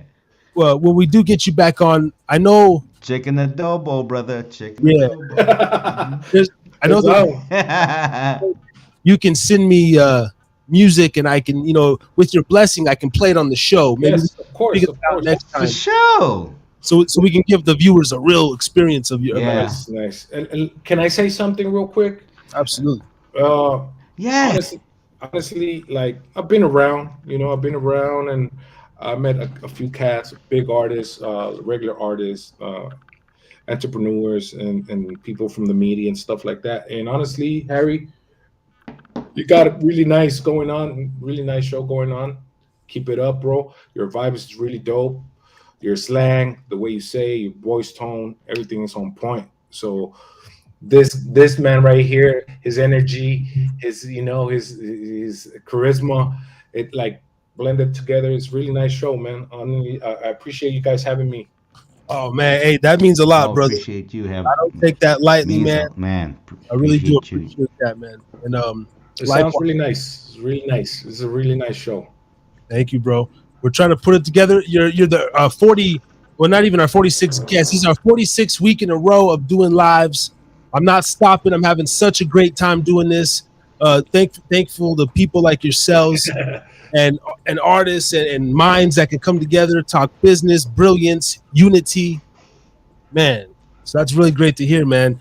No, no, Uh, no. It's true. It's so Big true. Breeze. Ray is like the that's free spirit is always like with that energy, and you got to unlock, man. You got to unlock her. Honestly, it's really nice. I've been talking to a lot of people. I got interviewed for a bunch of people, and sometimes they're just like, okay, next one, the next one, and sometimes they don't get the message. They don't get the because this all this that we No, say right there. man. When we all start smoking the blunt together, then it's gonna That's the be real talk. like, That's the real you know talk what I'm right there. Yeah. saying? yeah, yeah. When we all smoke a blunt together, I'm when gonna we take do this. this damn thing, and you guys, oh, If we can inspire just a little bit oh, you somebody else, we're winning. If we can inspire that next artist, that for next real. musician, next producer, the next podcaster, we're winning, dude. Because this shit is not gonna stop. Our culture, the music, the hip hop industry, it's only gonna get better. Absolutely. It's gonna get better. Oh shoot, yeah, it's gonna get better. It's going just go get better, man. That Man, means more appreciate you, Big business. Freeze. Thank you so much, guys. Yes. Yeah, man. Hey man, fucks with me with the merchandise, man. I'm all about Yes, it, I bro. will. I'm all about it, man. You guys send me the Yeah, info, add me yeah, on yeah, yeah. Instagram, DM me, and yes, we can collaborate. Actually, I got a Yeah, bunch of. Demaki LLC, man. Basically, yeah. I'll try to even hit you up. You want to go to Hawaii? I could probably hit you up some clubs over there. You know it. You yes, Hey, yes, yes. I I'm got a, telling I, you, I got a chicken new track. adobo. Look, dude, it's crazy how the brain and God and everything in the music comes together. You're not even ready, brother. You're not even ready. I'm telling you, Whoa, I go got this ahead, new hit it. track. I got this new track with Metra. It's called Empresario de Barrio, which means like Impresario. sí, entonces I say on my lyrics, eh, Yeah. soy empresario del barrio empresario. Yo mi rap es notorio. Oh, that's it, man. No, no, freestyle now, brother, man. Now you got no, you can't escape. Now, man, put a beat on, man. Put a motherfucking beat on. Let me let me let me Let shoot you Big these Freeze words. freestyle. Come on, we just going. You gonna see this 55 years old, the coolest Hold on, let motherfucker me you get ever it. meet, man. Let, Filipino motherfucker. yo, get it. Get It's, yo, del rap empresario, yo mi rap es notorio, en cada escenario menciona el repertorio, ayer sonó por Hawái, mañana en Dubai, hoy sonó por Aragón y también en Otay, sonamos en lugares que yo nunca pensé, flashbacks de mi carrera cuando yo comencé, con un micro de juguete conectado a la PC. Ahora andamos festejando con barrels de rosé. Y no sé si tú me entiendes, pero yo vine a ganar. Con un flow exclusivo los puse a volar. Cash flow siempre fresh como un oso polar. Business internacionales sin un título escolar. Oh. So I say, I'm standing in fucking Hawaii. You said every motherfucking word you said, bro. And it's crazy. You're telling me, hey, let's go to Hawaii. And to Hawaii, I'm like, damn, dude. I just fucking spit it on the last track that I dropped. Yo. And if I go to Hawaii, man, I'm gonna be Damn. scared, dude. I'm gonna be careful what I say next time. Oh hell! It is, They're gonna that love is you over there, that is man. crazy how it all works, man. And Yes, yes. that's beautiful, man. We always like to just end it on positivity. It's always positivity over here. And you just said, God, music, unity. Any just last words, man? You want to let the world know, man, before we end the night. Well, we're here, man, and we're not leaving. We're just getting started, man, and we're trying to inspire other people, other artists. It doesn't matter what you do, what kind of art you do. If you can paint, you can do dance, whatever you set your mind to, just go ahead and do it. We're in an era that there's no limit. There's a bunch of information out there that we can connect to build our brands, our projects. So there's no more excuses. So get inspired, get on it, put the work on, and let's make magic. You know. Make magic. Make me said it right there, brother. You make magic, man. Make magic, and that's it. And all the pixie dust we got. Yes. Hey Ray, we always end it a certain way. Ray, ask your question, and then I'll ask mine. Okay. Yes. Shoot it. All right, here we go. You ready for this, bro? I'm You ready for my question, Big Freeze? All right, here we go. Did you have a great time tonight, brother? Awesome time, dude. Honestly, it's really, really blessing. It's really refreshing talking to you guys. I enjoy it. Really nice. Thank you. All right. And thank you, brother. And mine is, before you get out of here, can we get a Harris's Drinking Again drop? Can we get a drop from Big Freeze? Something, hey, this is Big Freeze. You tuned into the Harris's Drinking Again podcast. Some shit. Yo, this is your boy Big Freeze, Cali's finest, Tijuana's finest, in the building with my boy Harry. Harry's Drinking Again podcast with my boy Ray in the motherfucking mix. You already know you with Big Freeze, Built to Fly in the building. Stay tuned, motherfuckers. It's on. Yeah. Yeah, boy. That's Yeah. a drop. Now that's a drop. That's a drop, man. That's a drop. Love it, man. Big Freeze, man. Your family, brother. Your familia, man. Gracias, Salamat, carnales. maraming Gracias. salamat pare ko, man. Muchas gracias por Yes. tenerme, carnales. All Mucho right. respeto, mucho yes, respeto. man. Pare ko. Maraming So, salamat. Saludos, bro. Saludos, man. I'm out. I'm up to go have some dinner. All right, smoke me brother. a blunt. Guys, have fun. Yes. See you soon, Harry. Hit me up. Hey, Ray, hit Do me it. up with the links and everything. No doubt, brother. Stay safe, man. Oh, See ya. you got it. God bless. doubt. Stay safe. Yes, sir. God bless, my All right, brother. peace out. Big Freeze in the motherfucking building. And man, you talk about a class act, brother.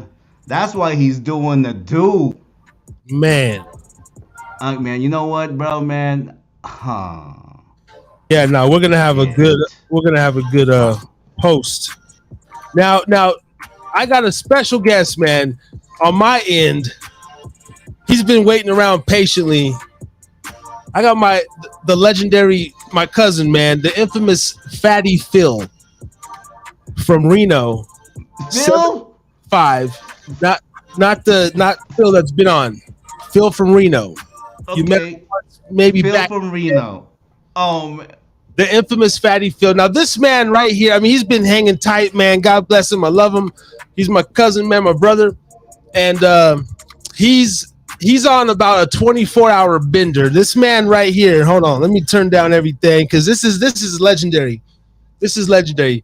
Shout out once again to Big Freeze. We got legendary Fatty Phil. Now, Fatty Phil is someone that I've spoken about many a times in my music, on the podcast, different things. Now, he helped me out when I was a young man. He let me stay in his house, sleep on his couch. I think at one point I had a room. I definitely had a room, maybe at 2 points. So he looked out for me. So I love him for that. So much more. But this man can drink like no other man can drink. And he's here on about a 24-hour bender. He's going to tell his story. Ladies and gentlemen, Fatty Phil!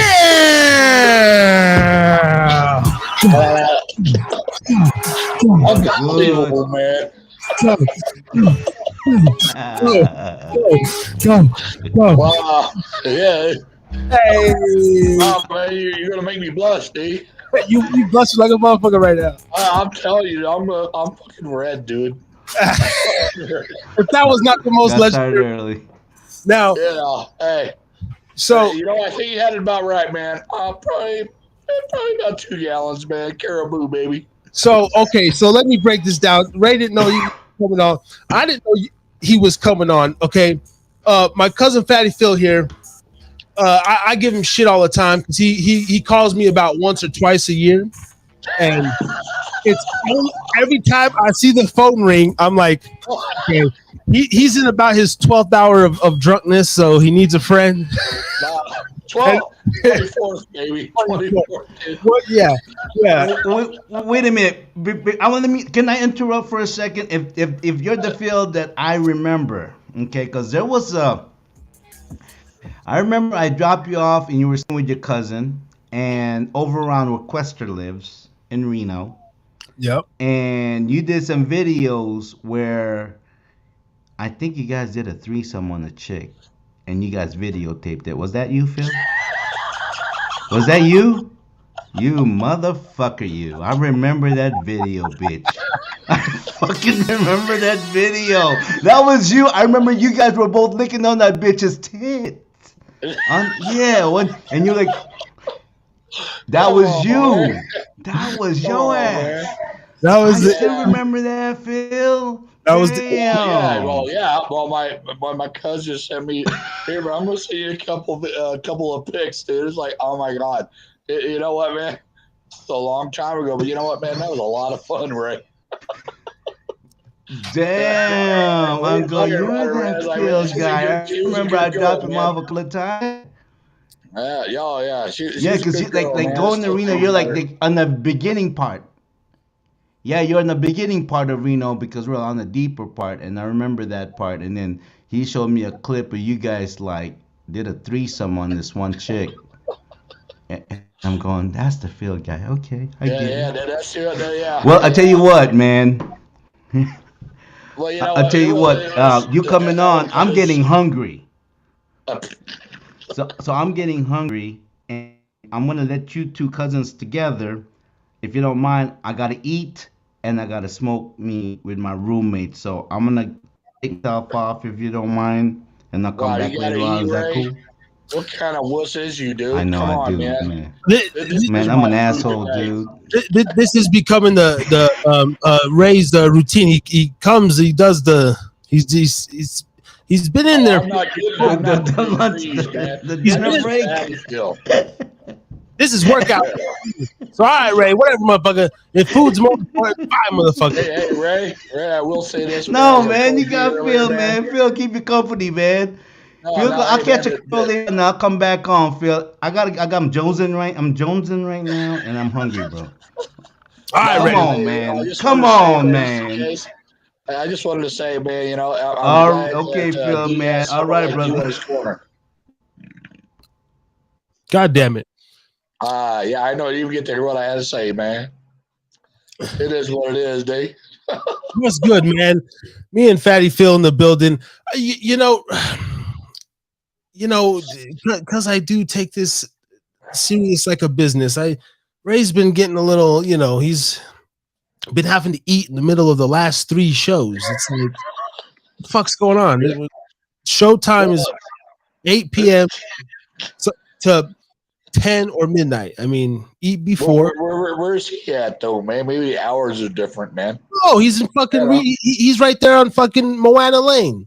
Oh, okay. Well, maybe he's a late starter, dude. I don't know, man. He was eating spaghetti right before we started the show. That son of a bitch. Oh, that fucker. Spaghetti. Yeah. That's good stuff. Yeah. So was I.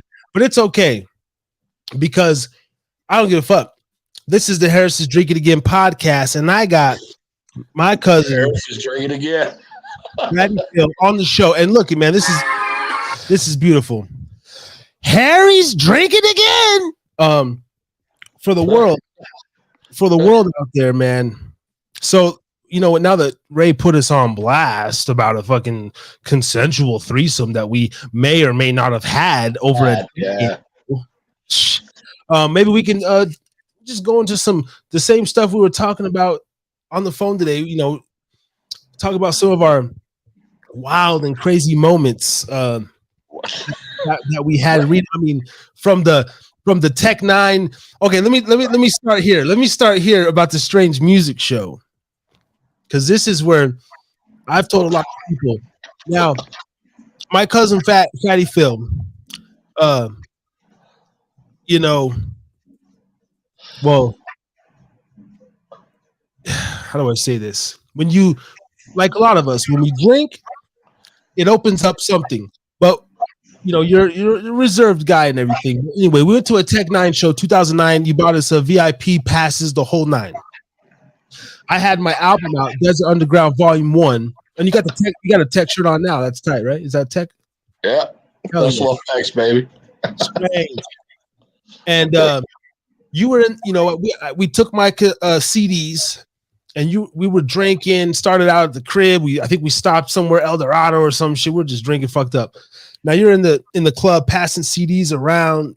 We watched Tech cut, Chris perform, comes off stage, and you know you're walking around the club, and motherfuckers.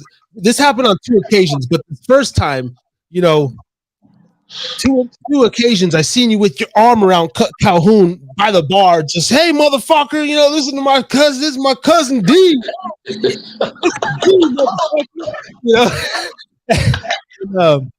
So Calhoun, Condito, friggin' Tech-N, Chris, man, you know. Yeah, that was a good time, man. Yeah.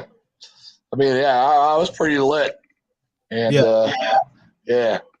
I remember hanging out there at the bus, man, out there, you know, after the show, dude, with Chris and Cagnito and all that, man. God, that was a good time. Yeah, you actually went back and you went and got the CDs out the car. Yeah. You brought them in, man. I was sitting there trying to promote you, man. You know why? Yeah. I believe. You always have, man. You know, you definitely always have. You've always supported myself and the music, and now you're supporting the podcast. So I appreciate it.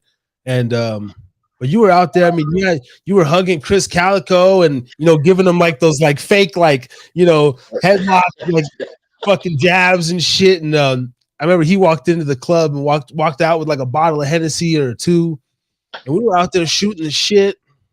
And then the second most recent time was like I think we were at the Knitting Factory, and yeah, I had some CDs or something on the table, and you know, motherfucker, or no, was it that one or what? Jib Jab. I think it was a Jib Jab. Yeah, and we're up in there. We had a little VIP table, and people, you know, you look like a security / like agents, like motherfuckers, and I had like a pea coat, so you know, we were looking kind of flossy up in there, man, and you know, people thinking that we're like a promoter and shit. I know. Someone special. Yeah, another good time. Yeah, absolutely, man. This is odd for me, man.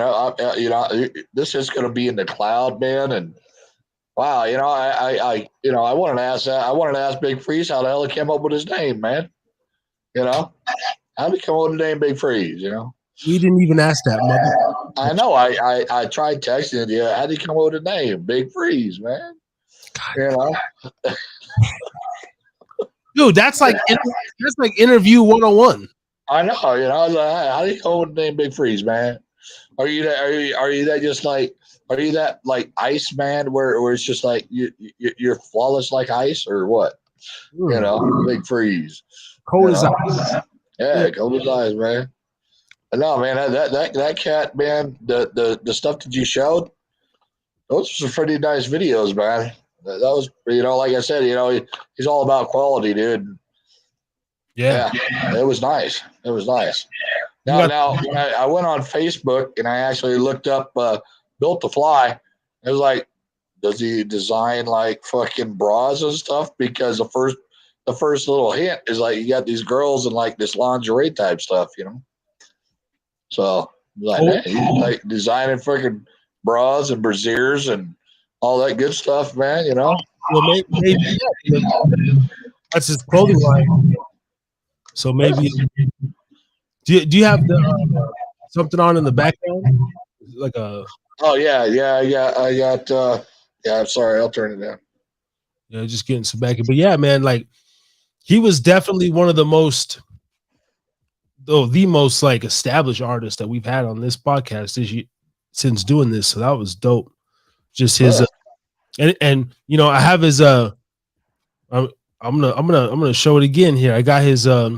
See, this is what I've been trying to get other artists to send me, an official electronic press kit. Hey, let's talk about that as well, man. Let's talk about, in just 1 minute. But this is his the fuck press kit bio. The man's official, on point, on time. I mean, this is something I preach, me and Ray, on this show, and something I've had to learn trying to be somebody in the entertainment business is you got to be about your word. You got to be on time. And now let's talk about our dads or whatever, our fathers. Now, all right. Well, I kind of heard that you actually want to kind of collaborate some music with your dad. And I'm kind of interested in hearing how you're going to do that, dude. You know? Yeah. In this day and age, there's some how you going to mix that, with your style? There's some echo in the back. Hold on. Okay. All right, it's gone. Well, see, no, I'd asked Nanette. Yeah. Well, for one, not even just me mixing it, right, and me being the one, but just to have take the files and remaster it, everything, get the shit out digitally. Number one, his shit should be on Spotify. It should be on iTunes and all that, right? And so, but I'm looking at it from the ownership point and stuff. I already have my music, my company established. So if I could take that, remaster it somehow, digitize it, and you could go type in whatever it is, Whiskey Ridge or Jim Harris or whatever. That would be dope. Now, how Big Freeze was saying, he's got the studio. He does sound engineering. That's where the producers come in, and I just I have some ideas. Okay, just like the big song, the fucking Lil Nas X and Billy Ray Cyrus, the Old Town Road. Yeah. Something similar to that, where whatever song, whatever song my mom, country music superstar, something that he did, she always talks about that one. But doing something like that, and just how they extract the shit, they just take take the guitar, take the vocals, maybe run his vocals through something, chop it up, boom, all right, put that on the hook, and then that's how we're gonna do it. Like that's how. But so yeah, I was sitting here thinking of that. I said, wait a minute, well, I have a platform, right? I'm doing this for my son as well. I'm trying to build a business and a brand and put some work out there so he can go back, listen to his dad speak, or when I'm not here, he can listen. He's all this shit's on a fucking saved on a couple of drives, and like this content's gonna always be here. And so I was thinking, with him, I was like, damn, it would be cool to have something that he did, and maybe from the grave. I don't know. I don't know. I don't think that death is just like blackness, and like maybe it is. I don't know whatever. But I like to think that even when you're working on something on Earth, right? Maybe whether you're in purgatory or whatever the fuck, but you might be able to.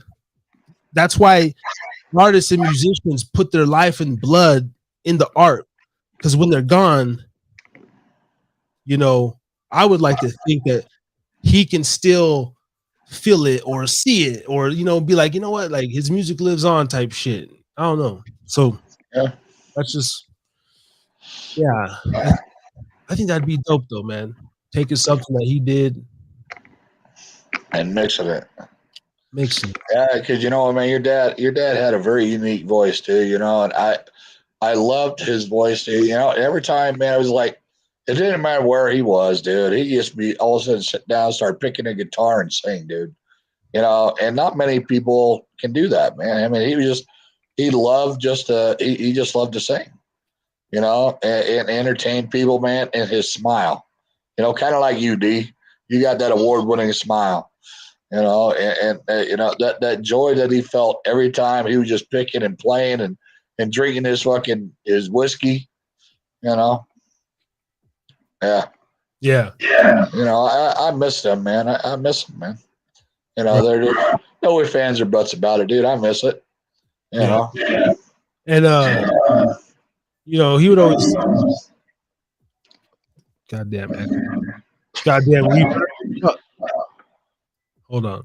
He would always tell me, you know, and the people that my listeners or whatever, you know, I was adopted, whatever. He's my adopted dad, but and our relationship was what it was. But I do remember some things he told me. One of the things was, you know, he's like, you're gonna remember this shit when I'm gone, or you're gonna wish that you had asked me questions or spent more time with me, you know, because you know how little boys get. I was in my feelings when I was young over certain things, mom and dad, and you hear stories. So I developed a thing. So I had a lot of animosity, and, you know, up until 20 or whatever. But now being a father, I hear that shit, and I'm like, okay. Now, obviously, a 19-year-old boy don't know, or a man, or whatever, doesn't understand really like what he was saying. But now I understand what he was saying. And yeah, I wish I would have asked him some more fucking questions. I wish when he, you know, would see me in my room, in the back room on the computer, and he wanted to teach me to play guitar. And I was like, I don't want to play guitar. The fuck? I got a guitar hanging up. I don't even know how to play it. So, well, you know, I know, Aunt. She said, "Hey, you know what, Ned? You learn how to play." She still has the Epiphone, baby. Yeah. Still has the Epiphone, you know. Yeah, you know, dude, don't worry about it. I got a guitar sitting in my closet. I haven't picked a lick, but you know what? I did learn chord A and chord D from Uncle. You know. And you know what, dude? The first thing he would tell you before you start playing is dip your fingertips in rubbing alcohol to help getting them callous to start playing. You know. So I know that'd be like the first thing he would tell you right there. And guess what? This is a joke, but I'm gonna tell my son to do that before he starts playing video games, because you know, yeah, that might work out. Yeah, these fucking kids, right? He'd be you know sitting there playing. I try to monitor it, I do, but sometimes I get carried away and I get focused on my shit, and it's like hour and a half later, I'm like, damn, he's been playing Fortnite for like 90 minutes straight. I better go turn that shit off. You know. Yeah, that'd be hard for me because I like to play myself. You know, Dying Light. You know, you know, the shooter games. So yeah. You know, but it's kind of nice to take your aggressions out. You just go and start beating the crap out of people, man. So yeah, you know. Yeah, video game. Yeah, I find it kind of relaxing. I do the GTA, and then lately I've been doing the Ghost Recon. Yes, dude. I've always preferred Wildlands. Yeah. So look, I've always preferred the Tom Clancy over Call of Duty, man. I remember playing Tom Clancy Ghost Recon back in like 2004 on PlayStation 1. I love the Ghost Recons. Call of Duty is cool, but fucking Ghost Recon is like my shit. yeah, I like the newer ones, man. Ghost Recon, they have Wildlands, you know. But you know what? I have to say, man, you know, Call of Duty was pretty good, though. You know, the earlier ones.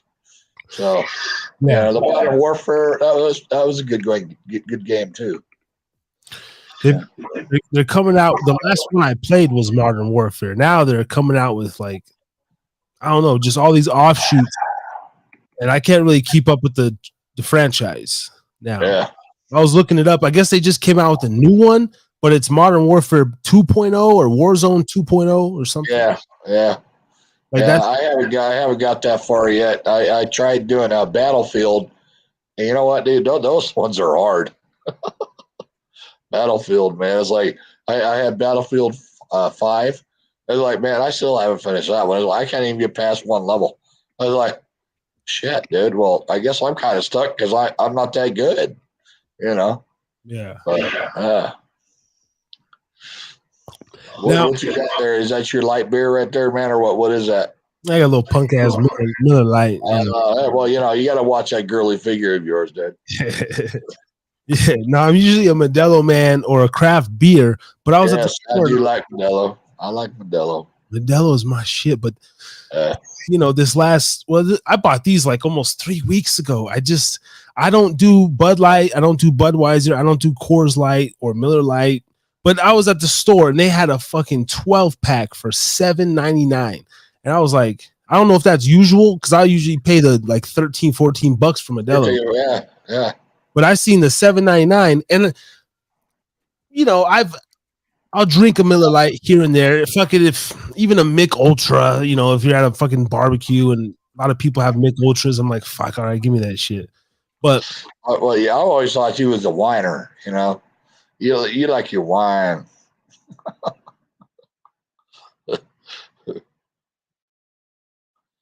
neat, You baby. there, Dick?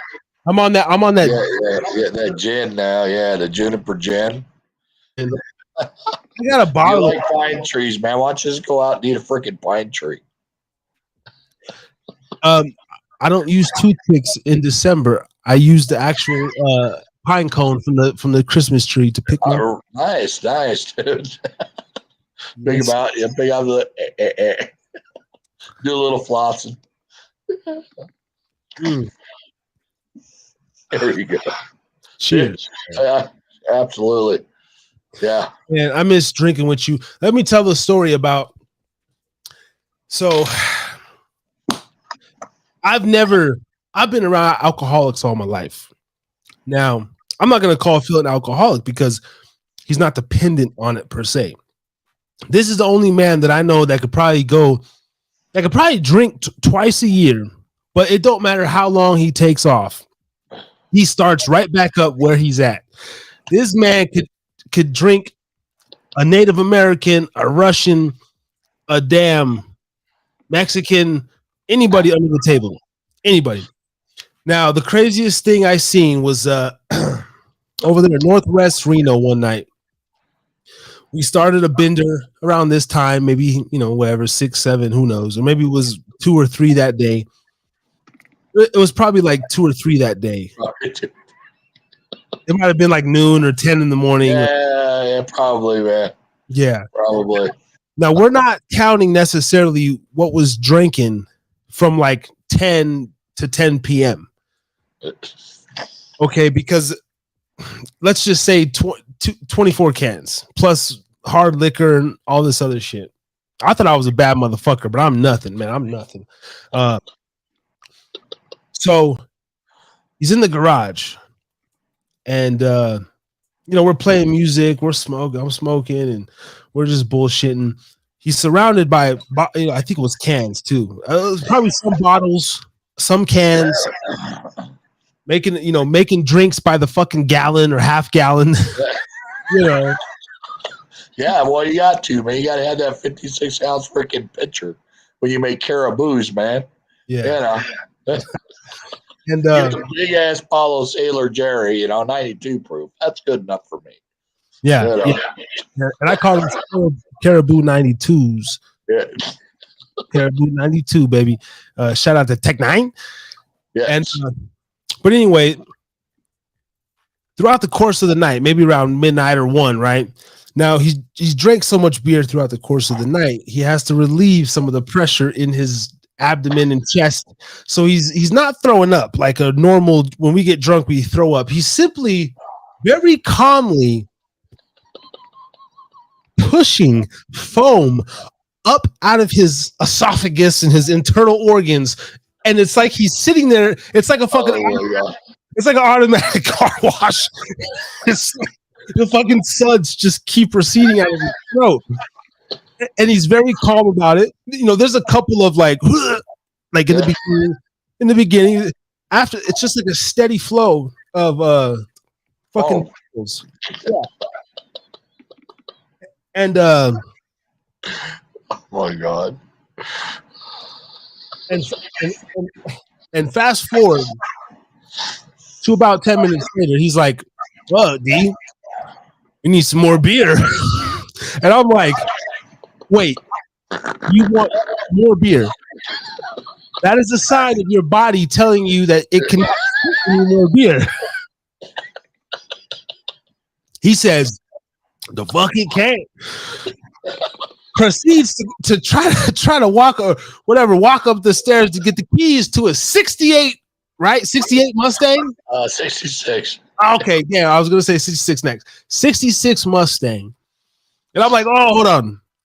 I got them, man. I got them. I run upstairs, grab the keys. Grab the ones on the left. I know. But anyway, we get the keys. We crank up the Mustang. I still believe you drove. Yeah, I'm not. Well, that was only to 7-Eleven. It wasn't too far. It wasn't too far. Now I don't risk my life with too many people. Like I said, I've been around people that just drink and shit. Somehow I knew I was still safe. I was like, he'll probably still drive better than me. And after sitting in the carbon monoxide filled garage because we're too drunk to lift open the garage door and chain smoking cigarettes, we finally proceed to back out just before we die of hypoxia or whatever. And goes to the store. Now in Nevada, like many states, you could buy hard liquor from the counter and from the gas station. Not here in Utah. I think I get me a little something, a little pint of something. And I'm thinking, okay, Phil, just get a case of beer. It's like 2 a.m. You know, we've been drinking like 14 hours. He does not just get one. He does not just get two, but he proceeds to get 3 more cases of beer. To my knowledge, 3 12-packs. We drive. We cash out. We drive home safely. We get there. Drinking. I tap out. I'm a medium weight when it comes to drinking. I love to sip. I have a high tolerance for cocaine and methamphetamines and pills and other things. Long story short, man, this dude stay up drinking. Music blasting. I wake up sometime the next morning. You were passed out by this time, I think. And I go to I start to go around the house and I'm looking at the fuck. And I'm like, I don't drink beer like that, man. I seriously will have like 1 or 2. I don't have the taste for beer. I like to drink liquor. But even he could just drink alcohol for fucking 2 days straight. And it doesn't make fucking sense. If I finish this gin right here, show's over, I'm done. I'm fucking called out of work. This motherfucker drinking beer anyway. I go specifically down to the garage where I only start because the way it was formed, I think you were sitting on like either one of the bottom stair, like a little crate or something. And the way the cans were formed, it was almost like, now I know I may have had 1 beer out of the 36 pack that he just bought at 2 a.m. I didn't, because I went to bed. A couple shots, I'll smoke with you. I'll smoke all night. Joint for joint, beer for beer. But I start to count, and I swear to God, man, I got to the 36, and so I'm like, okay, this is what we went to the store to get. Now there's 38, 40, 42, 44. I just walked by a 12-pack in the kitchen on the counter on the fucking. And so I'm doing the math in my head. 128 ounces is 1 gallon. There's 12 ounces per beer. So I'm like, okay, I'm thinking, 12. I'm doing the math in my head, and we got to something like 386 fluid ounces of beer had been consumed. Right now, 256 is 2 gallons. 128 times 2 is 256. So with 370 something. So we stopped there. Like we stopped at the 3 gallon. I was like, bro, you drank yourself about 3.5 gallons of beer.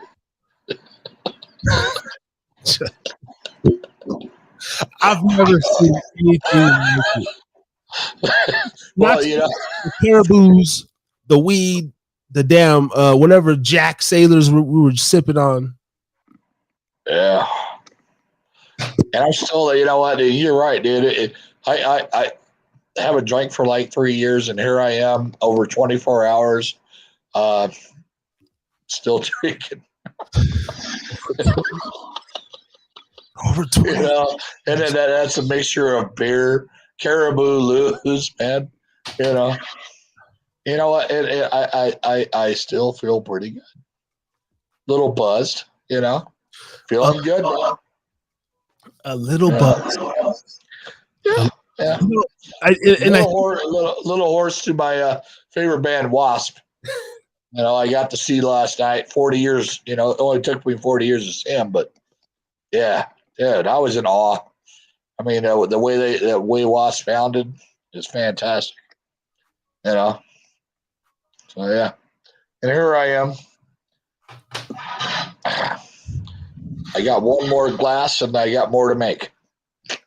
God damn. I know.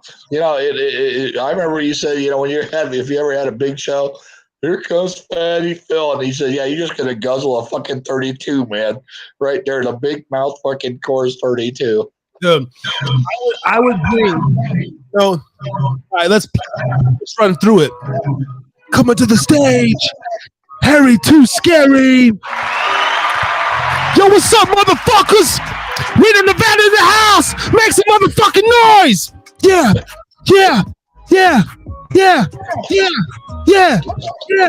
Yo, for coming to the stage, I want to bring out a motherfucking drinking legend. You've seen this man in every bar in Reno and Sparks for years. You've seen him on YouTube videos, guzzling, chugging the drink, drinking motherfuckers under the table. Welcome to the stage. And when he comes out here, he's going to, like that'll be the theme. You'll come out with literally a picture, and you, Patty Phil. And it's like your shirt's off, and it's fucking like, your shirt's off, and fucking like you don't even really have to drink the whole thing. Like just the fact that you're pouring it out, and you're like a madman, and people pay to see. They're like, "Fatty fucking yeah!" And you fucking throw the pitcher into the goddamn stage, and you hit the beat, and the next thing you know, it's just motherfucking yeah, motherfuckers, give it up for Fatty Phil! The crowd goes crazy. Oh my god, dude. I have that vision, dude, in my head, but that can still happen because we're gonna do live podcasts, and I'm gonna start. Well, I gotta get primed before that. I gotta start drinking. A few hours before. Yeah. I gotta get primed. Oh yeah, we'll get you primed. Yeah, you gotta be primed.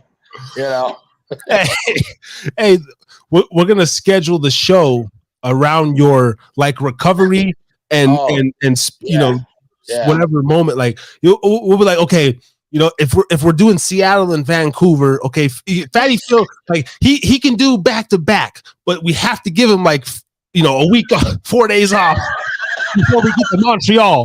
Yeah, because I'm not as young as I used to be. So it takes me a little bit to kind of recover, unless there is no recovery and I just keep going. So, all right, fine. We got another back-to-back show. All right, dude, I just got to keep drinking. Food? What? Food? What's fucking? No, dude, that's going to take away my buzz, man. I can't go there, man. Even last night, my buddy's like, "Hey, you want to get some food?" No. Kylie, you want some pizza? Oh, hell no. No. I gotta keep going. Because damn, man, if I eat, then it's like, well, then I just took away my whole buzz. And you know me, man. Yeah. Saying that years ago, and I'm a guy, I gotta eat, I gotta load up on food before I drink, Right. and then I like to snack while I'm drinking because I can I can't do it. That's nutty. Yeah, no, I'm getting all the calories and barley and hops that I can handle. I'm good. Oh my gosh, dude. Yeah, you can probably remember a lot more than I can. So it's kind of nice having you on the sideline there going, dude. I remember you saying that. Do you realize, dude, you fucking drank like over 3 gallons of fucking beer, dude. Do you realize that? I'm looking, it's like, holy shit. No, it didn't even dawn on me, man. But yeah, you brought it to my attention, man. I couldn't believe, because the amount of fucking beer bottles and cans that were there, it looked like we had a goddamn bachelor party, bro. It looked like 7 or 8 motherfuckers would have been there. Nah. I'm walking out, rubbing the crust out of my eyes, probably going down to the garage to smoke, and I'm like, the fuck? Like, no way. And I'm like, oh, we went out and got more, but I'm like, thinking, oh, the rest is in the fridge. There's got to be a 12er in the fridge, at least a 12er. No, not in there. Nah, this there is gone, dude. I guess we should say, you know what? And those beers weren't left half empty. Okay, them motherfuckers was dry. Oh man, I miss you, D, man. But it's kind of nice, man. You're kind of here with me, man. But yeah. Hey, man. In this day and age, and this means a lot to me. It really does, man. I love you, bro. I want the world to know I love you. Fatty Phil Harris. But I want the world to know, man, you looked out for me, man. I appreciate you. You put me up. Let me stay in your place. Help me out, man, in a time where I needed help. And I never forgotten that. I just always I like to think I'm a loyal guy. I do. I like to think I'm loyal and I'm honest for the most part. And yeah, I don't know, man. But I only have a few people in my life. You, Ray, Mike, Trucker, Jake, Fern Dog. Like, as far as, people, man. Brothers, man.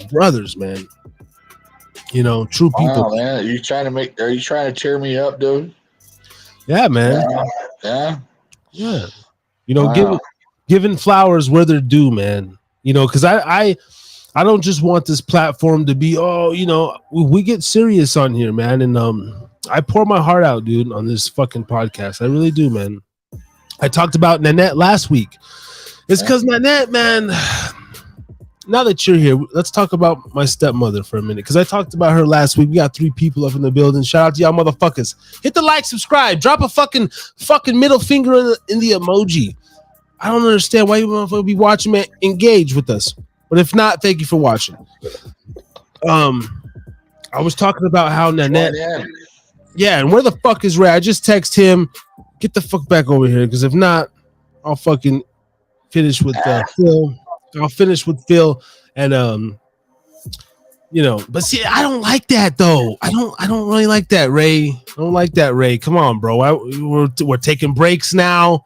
We're taking fucking food breaks on the podcast when the world's listening. That doesn't make sense to me, bro. That doesn't register to me. Come on, man. It doesn't register to me. I'm hard. I'm hard on people, Phil. I was going in on Jonah earlier today. Shout out to Jonah, man. Yeah, you were, man. You were. I don't know, it's a therapeutic minute zone to me, man. So it's always going to be Zone Tiller. Yeah, but we go in on our people that we love, our brothers, man. I know you were in a dark place. That's something we share in common. Is darkness. Yes, I was in a very dark place when we lived at the marina, and then then I kind of moved over to Montebello, and I was in a dark place, but I'm glad I had you and your fucking award-winning smile, man. I'm glad I had someone to kind of, you're like my sounding board, I guess. You know what I'm saying? And I could talk to you. I could be honest with you.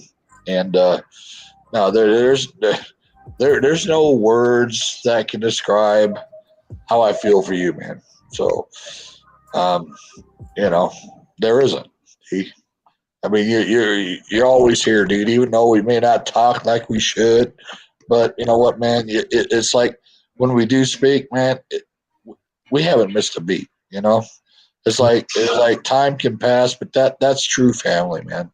Yeah. You know, when you can go ahead and you can, and years gone by, maybe even a year, you talk to somebody, especially like now, and it's like, hey, we were just together, And no, dude, I always have a special place in me. I mean, come on, dude, you the only person I ever seen put ketchup on fucking garlic bread. I just had that because I had spaghetti. I'm like, what the ketchup on garlic? What the hell are you doing, dude? And that's when you were a tyke, dude. Thanksgiving at your dad's place, man. I was like, you ketchup? What? What? And guess what? Guess what? My son does the same thing. He had ketchup on his garlic bread tonight. Yeah. Wow. He's like, can you pass me the ketchup? Yeah. There you go. It's fucking delicious. Because people do like to maybe scoop their spaghetti up on their garlic bread. So maybe that's what it's like, dude. But I was blown away, dude. And I think they even put ketchup on your fucking turkey, dude. I was like, yeah. I don't do that one anymore. I grew out of that. Yeah. I was like, what the fuck, dude? Excuse my language, man, but damn. Hey, I've even grown up. If the steak is cooked good, I don't even need A1. Nope, you just eat a steak how it's prepared. But but see, growing up, I didn't know. Oh, give me the A1. But I've even evolved enough to eat a medium rare steak with absolutely nothing. Wow. You have evolved, man. Yep. You have, Wow. I still cook a pretty fucking mean steak. I will say. And I do make some badass ribs. I know, man. Which, I have to thank Traeger for that one, but yeah, I smoked that shit, man, like 3 hours, and then you fucking, oh man, yeah. That's what we're doing. Brother Ray G joined. Oh, there he is. Oh, fucking brother Ray G fucking feels like joining again with the black screen, huh? Your screen's black, Ray. I'm gonna kick you out. Hop back in. Now he does not have me confused with Whitney and whatever fuck name's face was, right? No. The one girl that I really liked a lot. Yeah. Whitney. Yeah. No. God, she was hot. Yeah. She was fucking hot. Yeah. Yeah. We had some good times, man. Yes. A lot of ladies, man. A lot of ladies. The aura back then was you had the aura too, man. Be in the strip club and I know. Yeah. All right, brother. Like we were somebody, man. I mean, that was an aura, man. We just, and here I am. I still remember. This is my buddy. This is my cousin, man. He's fucking Nevada boy right here, man. Yeah. Really.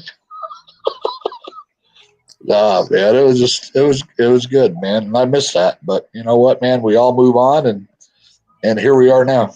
Older, maybe a touch wiser, but you know what? We still got to be who we are. Every once in a blue moon. Absolutely. So, I mean, I haven't smoked for fucking eons. I haven't drank probably, like I said, 2019. Yeah. And here I am. It's all good. I finally got a little notice.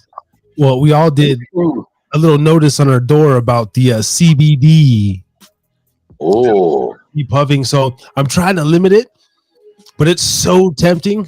But I do these. I don't smoke, but I do the Zins. I'm a Zinner. I do the little nicotine pouches. I do. So that's my. I sit here up on the nicotine and get fucking buzzed out, man. 6 milligram, bro. Whoa, hey, you know what, man? Party on, dude. Yeah, that's a nice pouch, bro. Whoa. Where the fuck did that did, you know what, did that could really be taken the wrong way? Dude, you're a fucking natural, you are a natural guy. You're a natural comedian, natural character, man. You really are. You've always had the showmanship. Now, before I get Ray on here, because you know the show's already, you know, Ray, you know, brother Ray already ruined the show. No, I'm just kidding. I'm gonna go refill up my ginger ale. Oh, well, I gotta go. Yeah, you go. You go get your fucking, your pine tree Okay. and floss, and I will be right back myself because I'm empty. All right. Yeah. I'm gonna bring Ray on now, brother Ray, back in the building, brother Ray. We're doing a refill drink session. You take over the platform, and I gotta go refill. Screw you, Ray. Just kidding, bro. you Bong, baby. eating on the show, Bong. and you're still eating on the show. Oh God, I gotta get Ray. I can't do it. Man, but you gotta see what I made tonight. Hey, that was spectacular. It's just not. Mukbang, bitch. Mukbang. Look at this. How, man, it makes people want to eat when I. It's horrible. It's horrible. It's fucking making my brand go down in value. I don't want to be associated with mukbang. I want to be associated with alcoholism. Thank you. Harris is drinking again.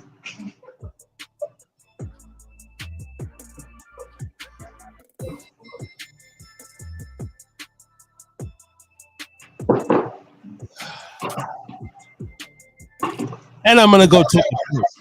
You motherfucker. To smoke instead of drink because you're gonna have this. I made my spaghetti special, ground beef sauce. It's not as good as mine, Ray. I think I'm starting to discover this whole thing. You're saying as good as mine, bud. And I'm creating this sauce, man. I mean, it's like this lady bought this whole bougie, and I'm like, okay, so I'm putting this concoction together, Phil. I don't know if you're ready for this, brother. All right, let's see. This is angel hair pasta. There ain't no sauce on it, man. What's going on, dude? There is sauce. It's spaghetti sauce, but there ain't no sauce on that, man. Put ground beef. You got to put hot Italian sausage in there. I'm eating it, bro. You got to have hot Italian sausage in there, ground beef. You got to have like some oregano, and you got to have like some diced onions, and maybe a little bit of celery. Yeah, dude.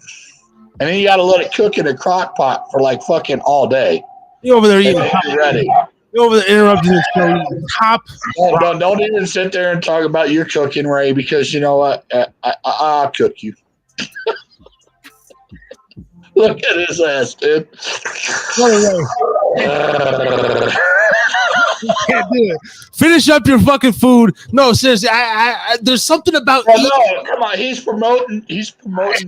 Carbohydrates, man. I know. He's even showing me like, hey, look at this sauce, man. Even like I've watched the ASMR mukbang. I don't like. There's something about eating on a fucking show. I don't want to see and listen to a motherfucker eat and chew. That's just a pet peeve to me. But whatever. What I'm calling a employee meeting Monday morning. Employee meeting. Yeah, you got to eat before the show or after. Okay, there is no eating during. Okay. Well, this isn't. Well, I made an exception on Pod's Giving. I don't know if you've seen, but I did an 8-hour marathon Thanksgiving for I called it Pod's Giving Extravaganza. I had about 6 podcasters on here, and I look, I drink. I do have some nutrition on deck in case I feel like I'm. Oh, Blue Diamond, man. Are they like the salted ones, or are they just plain? Oh no, plain, baby, raw, whole natural. Okay.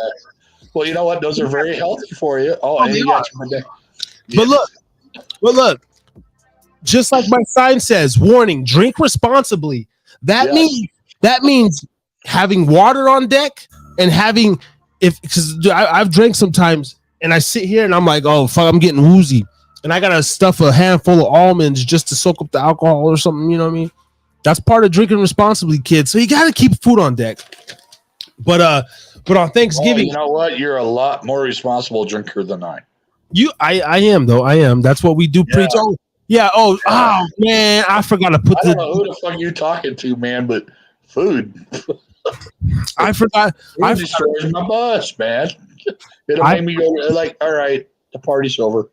I gotta go to bed now. I forgot to put the disclaimer.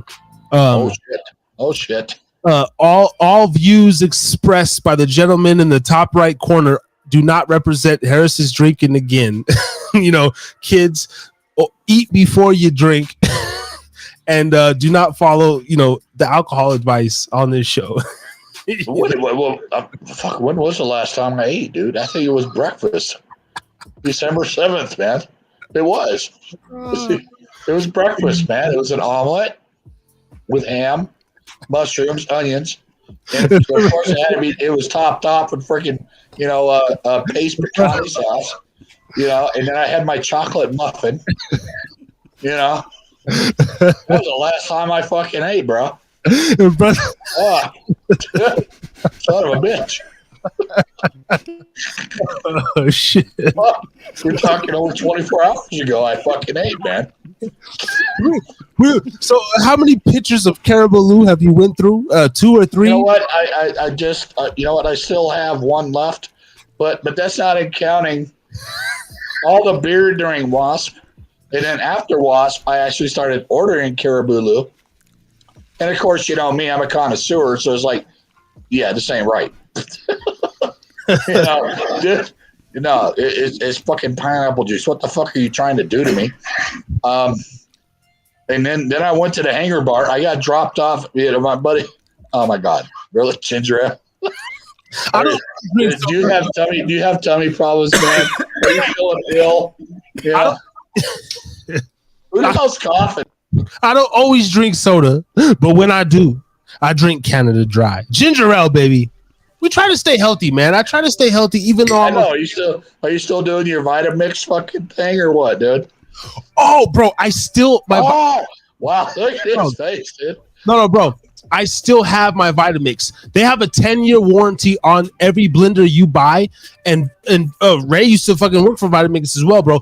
Fucking shit. I want to get a Vitamix fucking sponsor. Fuck Harris is drinking. I'll start drinking fucking green shakes. Shout out to Vitamix. Go to Vitamix.com today to get your blender now. 10-year warranty. I mean, the best blender. You know what? You believe in it so much, man. I think you should ship me one. Yeah. I will as soon as they ship me one. Okay.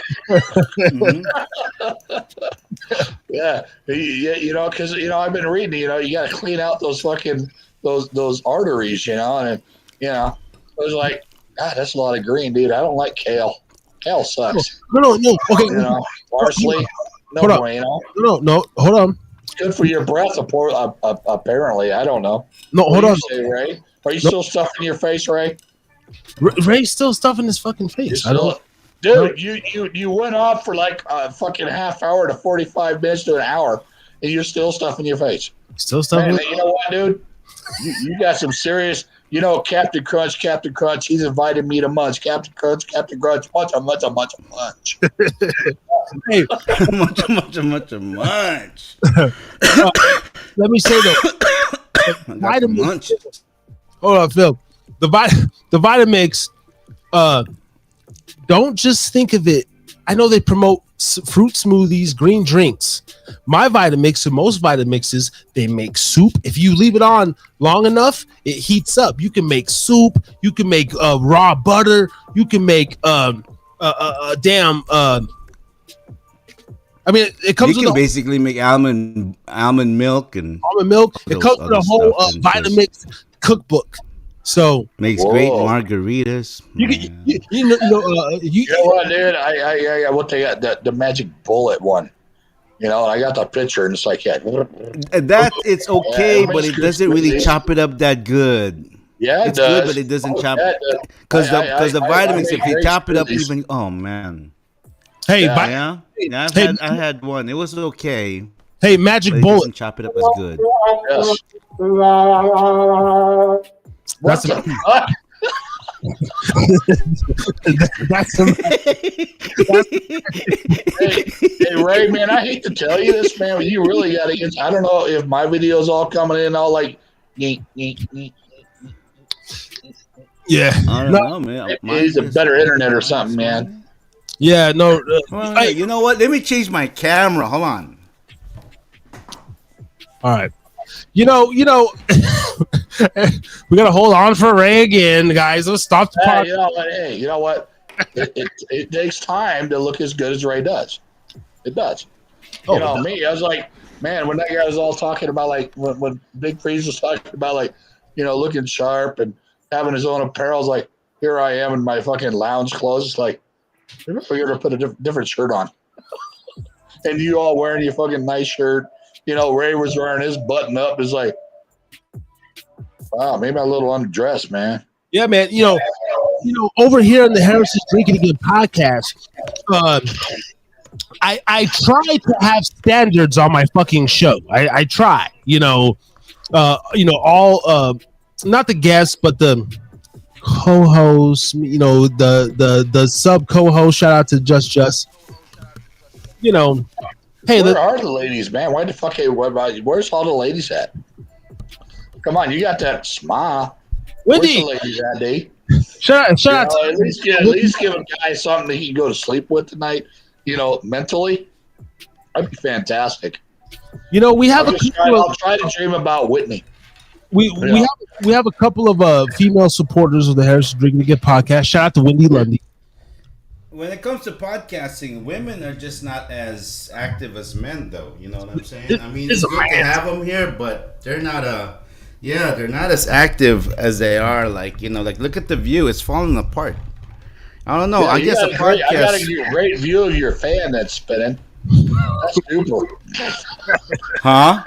The top of your head and the fan. Hey, That nice. is awesome, right?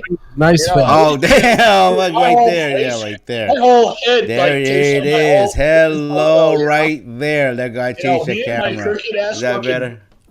I don't know what it is in my fucking beard here, but it's like always fucking crooked, man. Hey, for the record, how old are you now, Phil? Wow.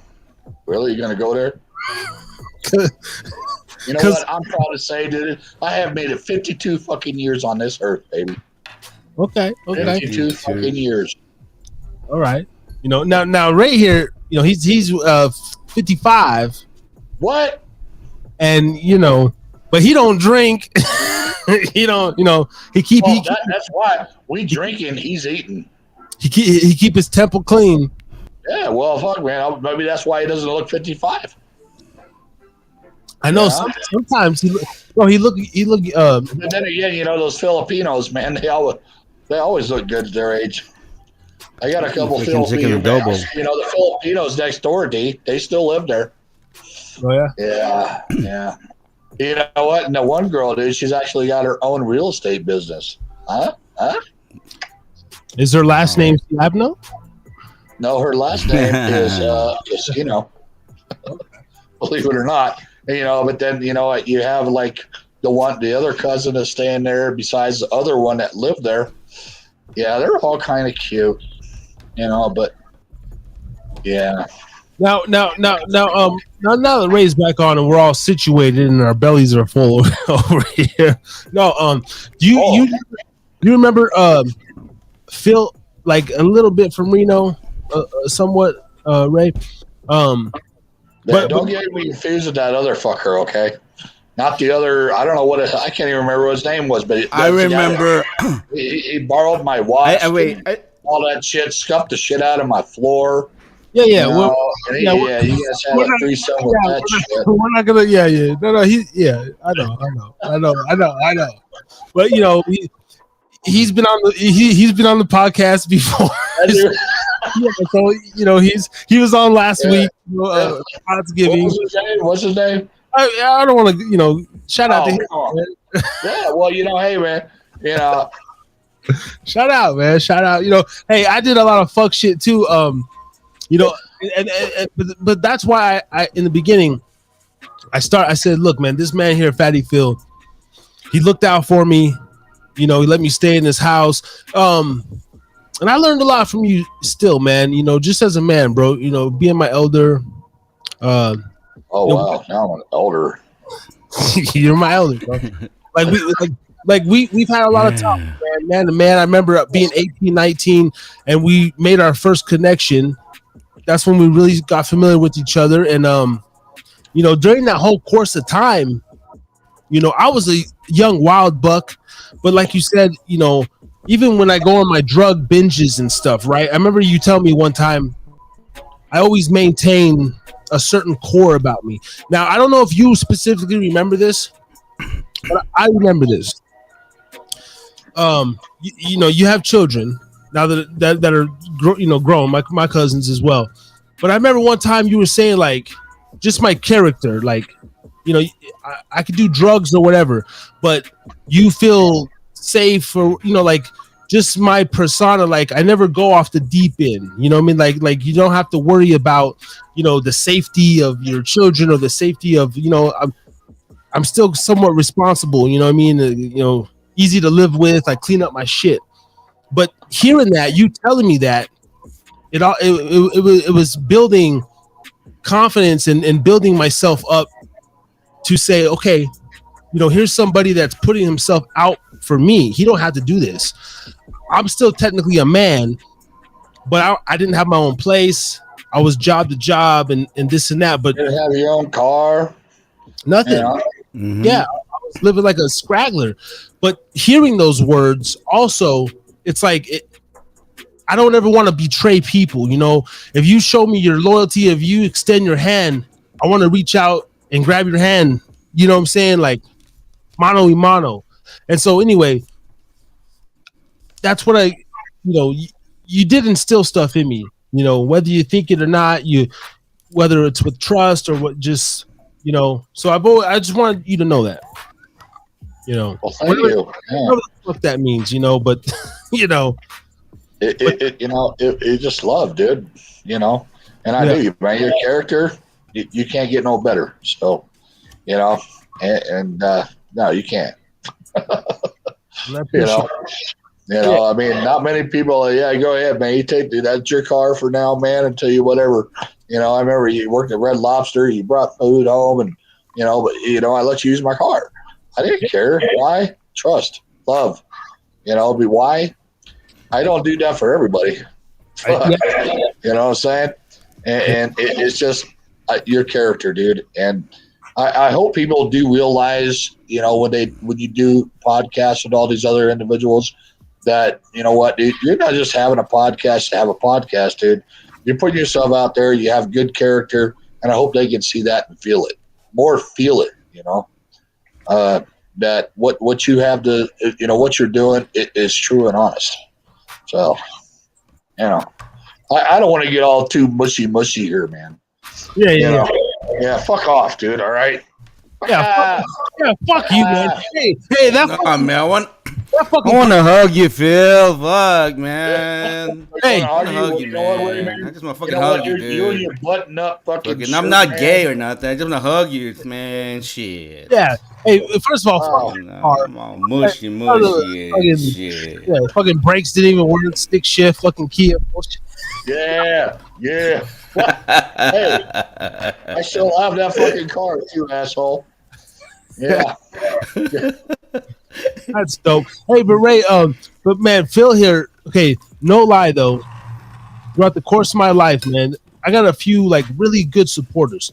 Now, Phil here, he knows the music literally by, you know, memorization. One of our, I'll say me, you, Zonezilla, Jay James, like he was there, man. Supports, bumps it, and you know, so that's why we're giving Phil his shine tonight, man. He called me for the first time in 2022. This is the first conversation we've had all year, probably since 2020 or some shit. But this is what love is. Every few months, I send him a message. I think the last message I sent him was like, "Hey, fucker, I love you, asshole," or something. You know, hey, piece of shit. Hey, piece of shit. I knew you told me, because I looked at it myself, and I still have that fucking text. I still have it. Yeah. And I know you're saying, hey, man, I may be a sloth, man, but I'm not looking lazy. Yeah. So like, and that, yeah. But Yeah, here it is. Here's his opening line, Ray. Hey, hope all is well, you piece of shit. hope all is well. Hey, That was his opening fucking. Are you all right, Ray? You know what? Are you I'm good, okay, man. I'm good, man. Man, you know what? You know, no, man. I'm freaking. Oh man, I got furball on my. No. Yeah. You know what, man? Maybe you need to tell her to shave. That'll work, huh? Yeah. yeah, man. Yo, but Clean that shit up, man. Come on, man. but anytime. I should have told her.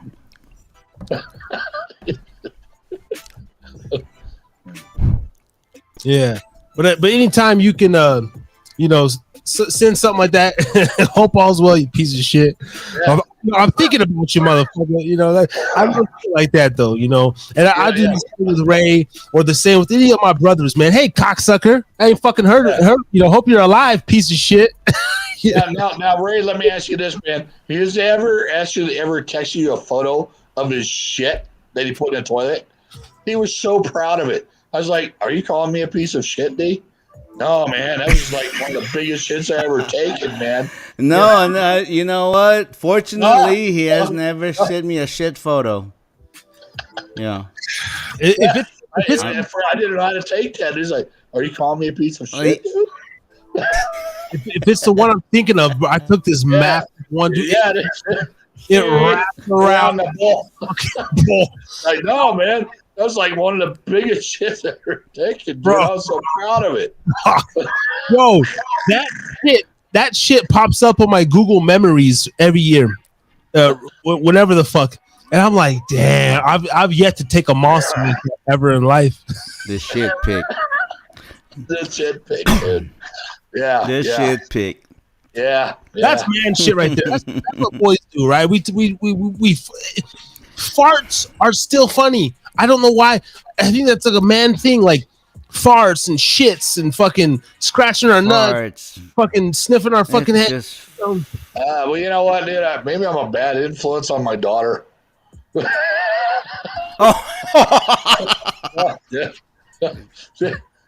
Poor thing. Holy shit, God. Really, dude? Are you kidding me? Oh. Well, you know what? My wife got her really habit from her guy. dad. I'm kind of confuzzled, man.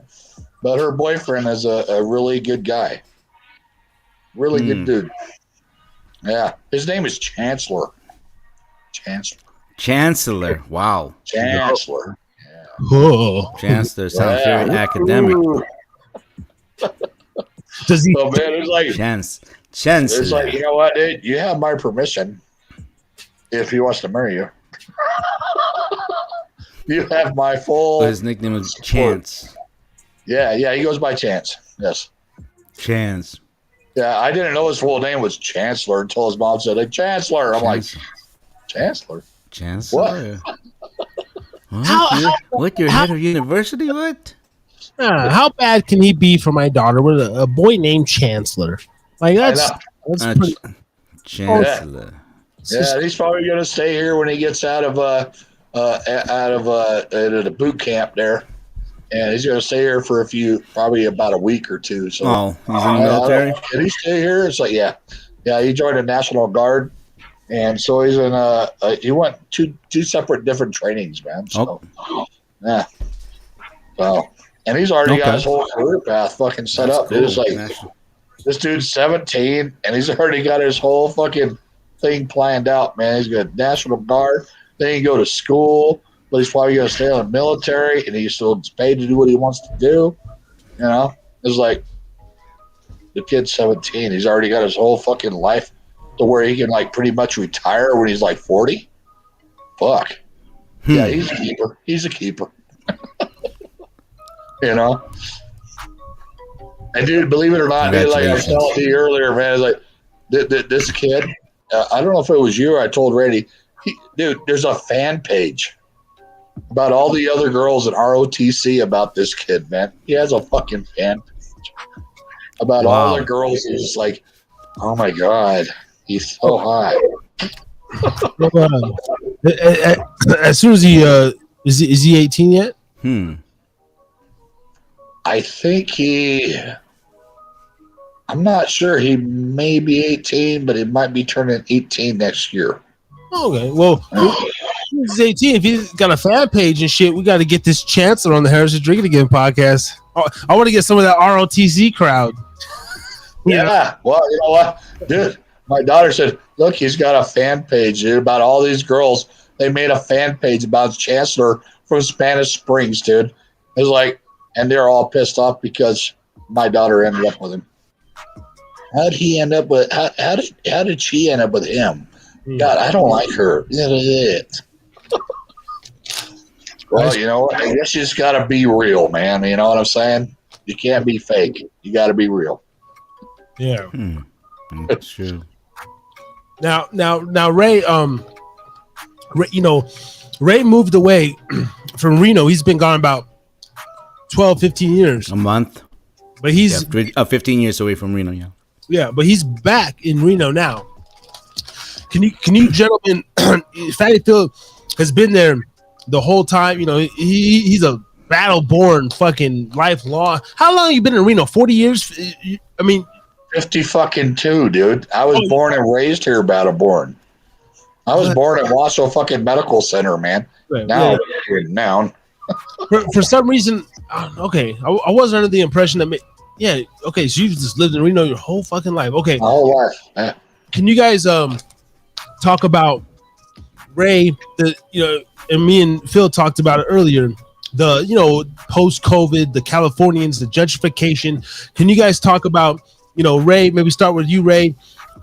Coming back to Reno, and I know you said before it feels like home, feels like you've never left. Now, other than maybe if that's a personal thing, just a general view of the city, what's your opinion?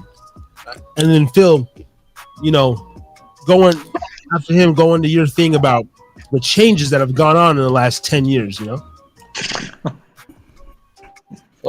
Okay. Let's see. The last time I left, when I came to Reno, I stayed about from 2004 to 2007. So, but then 2003, 2004, we were here getting ready, invested in some houses over here. And I also at the Monty's side, South Reno. Very new. Very new.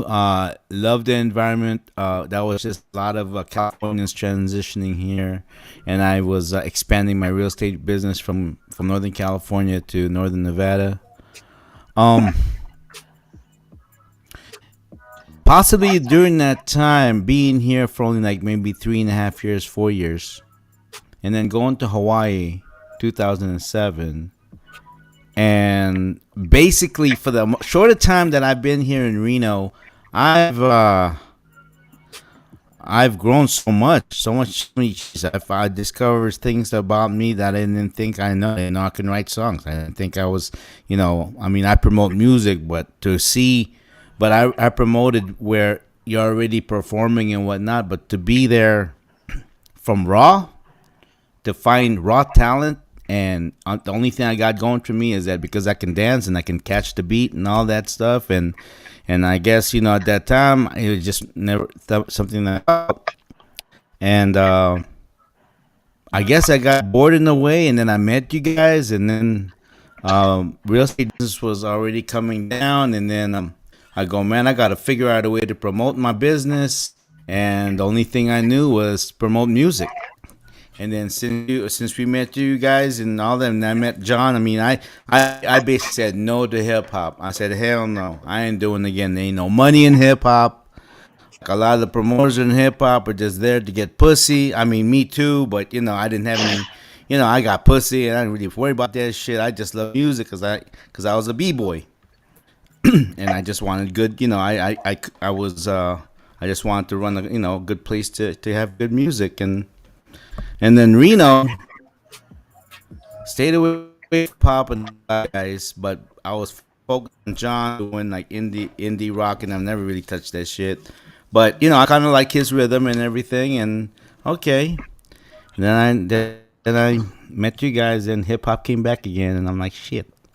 So I guess this is my path, and that's where I am. And then now going back here now, um, I'm not looking at the overall stuff because I've lived in Hawaii for 15 years. I mean, I'm just fortunate to be able to say, man, I lived in paradise. Now, I lived in paradise, but was I living like I'm in paradise? No. It was hard life. I mean, I live with other people, couches, my wife and I, because of the cost of living, the kids. I don't know how we went through it. It's just crazy.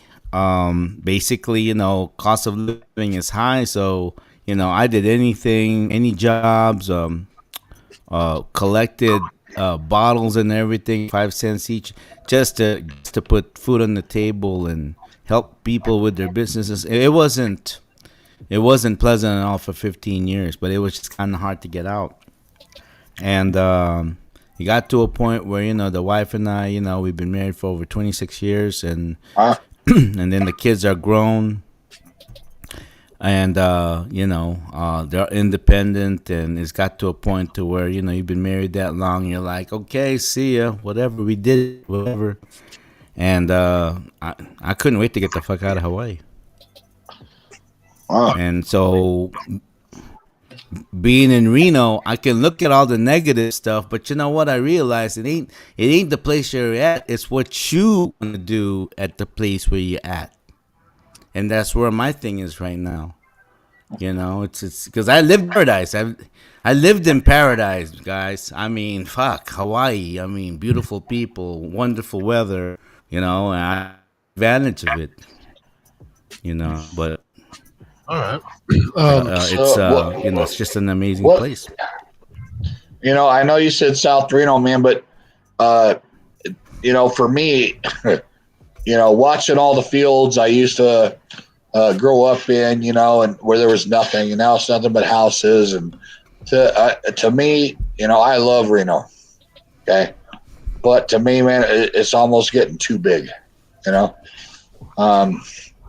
to I mean, even all the way out here in North freaking Valleys, they're like taking up all the land, building freaking apartments, townhouses. When now they want to build more stuff out in Cold Springs, and to me, man, it's like, all right, I understand we want to have like job security and all this, and to me, Reno, it's all about, to me, sustainability, and I'm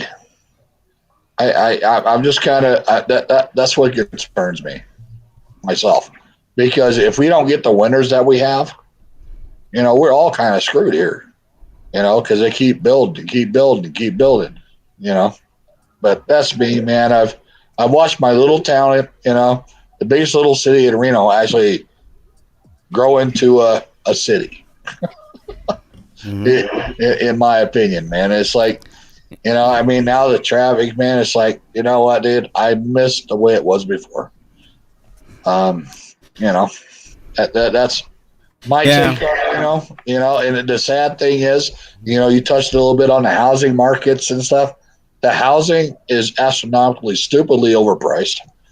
When my son, wants to move out of his mom's house, but yet he doesn't, he can't, because they don't make enough money for freaking regular apartments, but then he made too much money to come for lower income housing. The income restricted housing. So it was like he was in a catch-22. And it was like, there's no reason. I mean, my house right now is damn near appraised at over $400,000. It was like, I'm appreciative because it helps me. But, when you got other people that are trying to get a place here in Reno, there's something wrong. There's a big gap between, people got to live together. You can't move out by yourself, man. You got to have roommates, or maybe you move in with a girlfriend, because you can't do it on your own anymore. Dude, I can move all the way across fucking No, I can move all the way across country, dude. All right. I can move all the way to freaking Ohio, sell my house, move all the way across Ohio, pay for a whole house, and still have money left over. But I can't even move 16 miles away, and that that does not seem right to me. It does And I not tell you seem what, right. too. I tell you what, too. It's because I transitioned from California to Reno. Didn't know anything about Reno, and then from Reno to Hawaii. And the only time I really knew Hawaii was visiting family there. But that's like a week, maybe 2 weeks at the most, 3 weeks at the longest. I didn't know anything about Hawaii, and then I got stuck for 15 years, and Right. and it's and you kind of like and.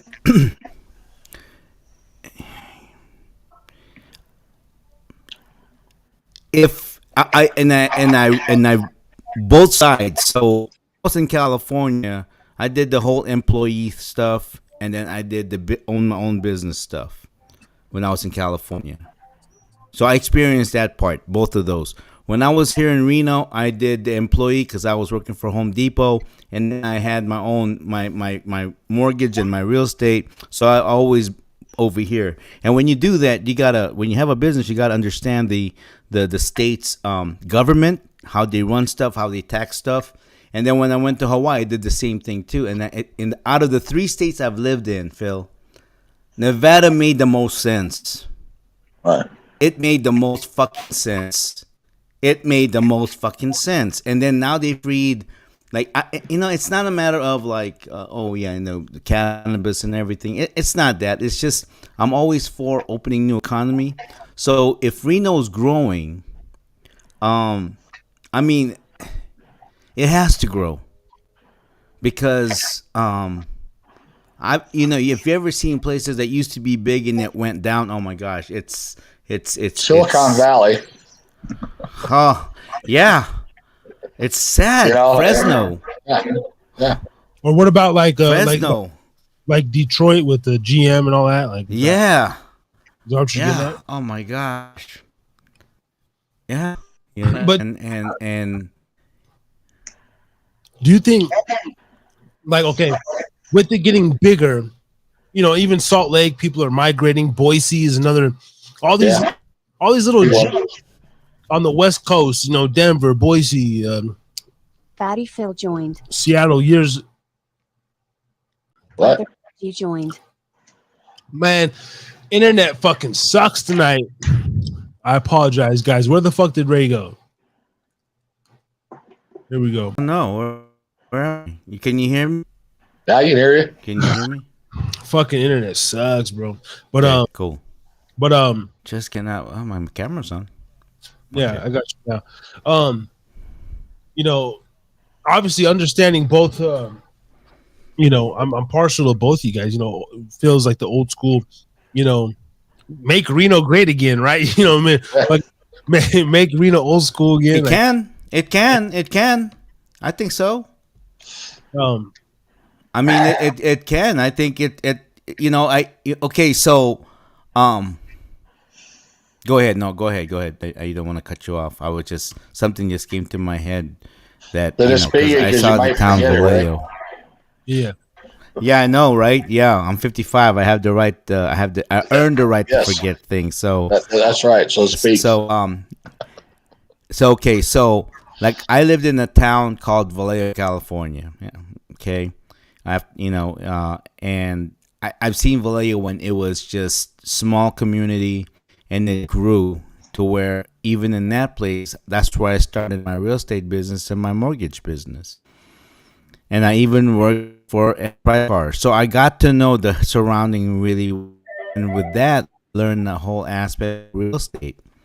And going to Reno and coming back in 15 years, man, my goodness, it has grown. However, being in Hawaii, where the population is only like 1.4 million people, and I'm talking all 8 islands, while having the most people of about 756. Yeah, of those 756,000 of those people in Oahu and Honolulu. Living in Nevada, I go, you know what? the state government here, if it stays conservative, really, if it does, if they let people in Nevada just ruin shit, that's government involved California and Hawaii, it will be a better state. It will be a better state because people in Reno that I met, they're really good people, man. They're honest, they're hardworking, they're good people, man. Good people. And They still know how to drive or use blinkers. Sorry. Well, I mean, trust me, I live in Hawaii, man.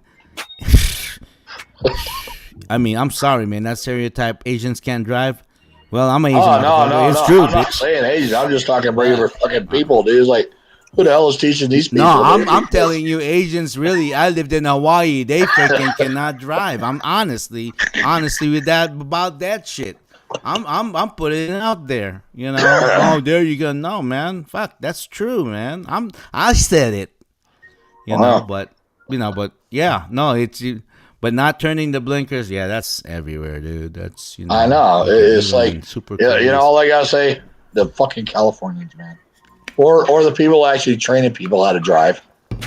Yeah, it's ridiculous. You know, I understand your point of view that like, Reno could be great again, but it's no longer the biggest little city, in my opinion. Yeah. It's gotten way too big. Yeah. You know, I mean, I don't know. I was, like I said, I grew up when there was fields, and now it's nothing but houses. You know, and then I moved out here. Why? It was cheaper. But same reason. All right, cheaper, but it was actually more cost efficient because it's right out the freeway. But now it's like, dude, if there's an accident, you're screwed. You're screwed. Yeah. Period. You know, North Valleys, dude. You know, because there is no, you know, if there's an accident on 395, you're screwed because then everybody's going to take Old Virginia, and you're screwed there because everybody's taking Old Virginia, and you know, those are our two arteries. You know, but mind you, Old Virginia is Midtown. God forbid it's Midtown. No, that's the not Midtown. Or Upper Virginia. I don't know. The last time I was in Reno, I went to fucking sushi down at fucking like just below Wild Orchid. It was like Plum Lane. Like, not even that's Midtown right there. Yeah. So I was in Midtown, but like that right there, like Plum, where the Old Town Mall used to be. I think it was Plum Lane on the right. There's a shopping center. They got that.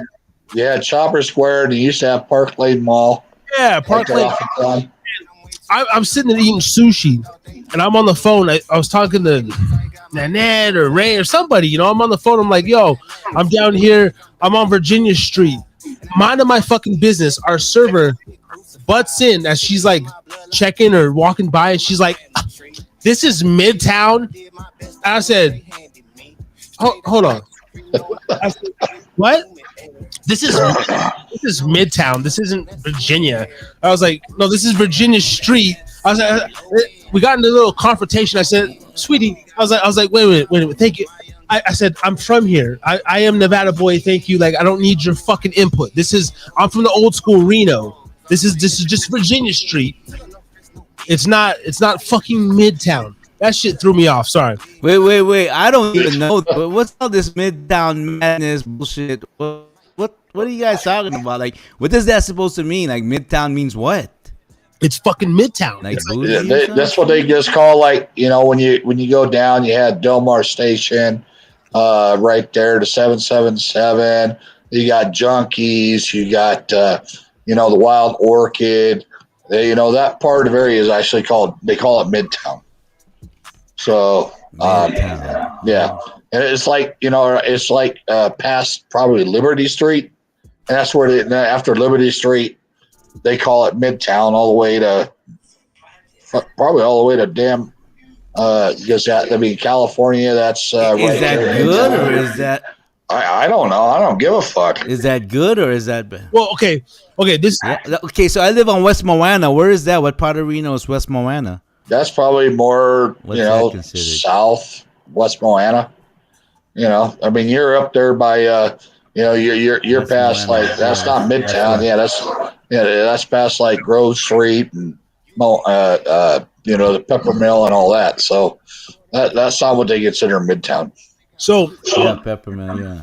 my view of the whole Midtown, and based on the snobby bitch who was our waitress. Now, shout out to this place because they gave me the wrong bill. Oh, I scapegoated like a motherfucker, bro. I'm in that bitch ordering sake and sushi. Our bill had to be over $150. They bring me a bill. It was like $34 or some shit. Wow, I that's seen that, great. and I always have this tactic. I'm like, that's the wrong bill. I was with my baby mom. I'm like, oh, that's the wrong bill. I said, let's do the right thing. I said, I'm gonna sit here for like 1 minute. If this bitch doesn't realize it, I said, I'm putting the card on the table. Matter of fact, I started looking at my wallet.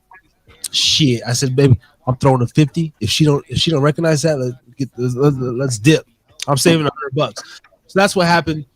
Shout out to that sushi place. But it's a good thing in the sense of that part of town's gentrifying. I believe they have like a dog massage. They got like vegan cafes. They got the like pink and yellow fucking townhomes on the side. It's like gentrified. Yeah. I saw that. Yeah. It's becoming like downtown Harlem or fucking Frisco or one of these artsy fucking we're free, we're gay, we're free, we massage our dogs and drink vegan fucking latte. Now, but to old school heads like themselves, it's like it's not good because it's like you can try to make it this thing. This is Midtown. I live near Midtown. It's like here we got City Creek. 10 years ago, before City Creek Center came into existence, it was just It was just downtown Salt Lake. Now it's like the City Creek Center. We're gonna go there and like walk our dogs. We have a fucking dog track, indoor dog track where you can fucking go shopping with your dog and fucking stupid shit. It's fucking stupid. Man, dude, let's put it because this way. All dude. that kind of, the whole downtown area now, they actually have there's some kind of patrol to make sure that people aren't living on the streets. Why? Because they've turned all the freaking casinos into homes. They're like studio apartments now.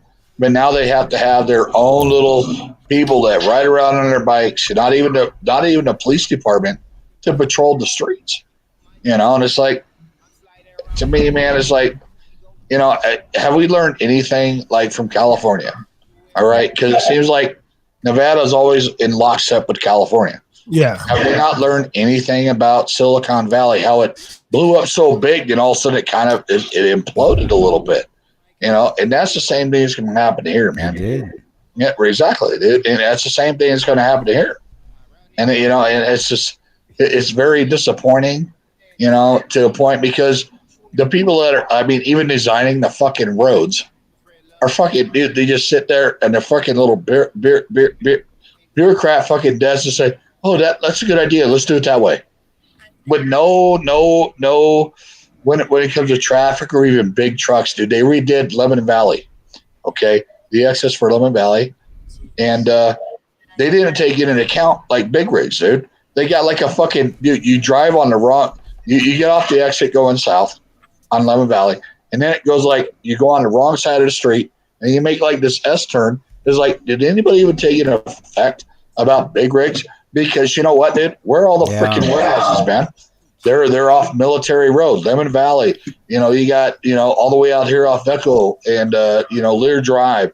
And, dude, you get a big rig there trying to make that turn, it's basically a one turn now. It's a one lane now. Because the trucks cannot make a freaking an S turn because of the off tracking of the trailer.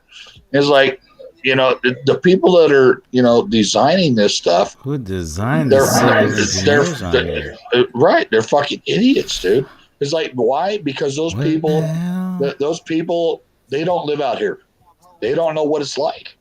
It's just like over here by my little Shell station off Silver Lake. right? They made it a one. You got one lane now, okay, to turn right, forward, or left. But yet they got like a pretty much a whole other lane, and they put stripes in to make it like a, an island. It's like, okay, whoever designed this are freaking idiots. Because you know what, we still out here. We make it's 2 lanes. You know, you want to turn right, you drive up over their supposed island to make a right turn, so you're not having to wait in traffic. It's like that nobody. And I just want to really, because every time they have these things, they want to do these things. Of course, they're going to do it when everybody's at work, right? Between 8 and 4. Hey, we have this meeting. It's between 8 and 4. Are you kidding me, dude?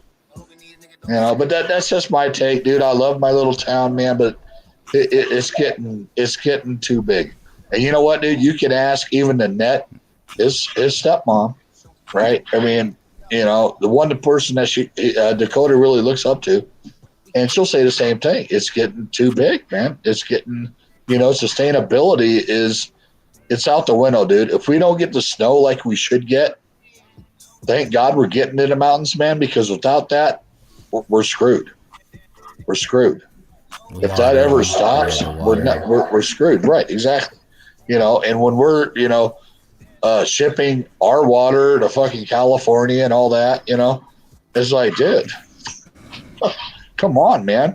Do you guys even think? I mean, I understand, all this construction, it's all work, it's all jobs. There's a point where you got to say, you know what, we need to take a little break and, put the brakes on a little bit and then let everything kind of settle and then see where we go and then possibly, go forward. But, I mean, like where I remember where you live off of Moana, but you said like the Monty Lane, you got Arrow Creek out there now, and that's ritzy shit, right? A regular fucking person cannot buy a home out there. They can't even afford a fucking apartment out there. I've looked at them.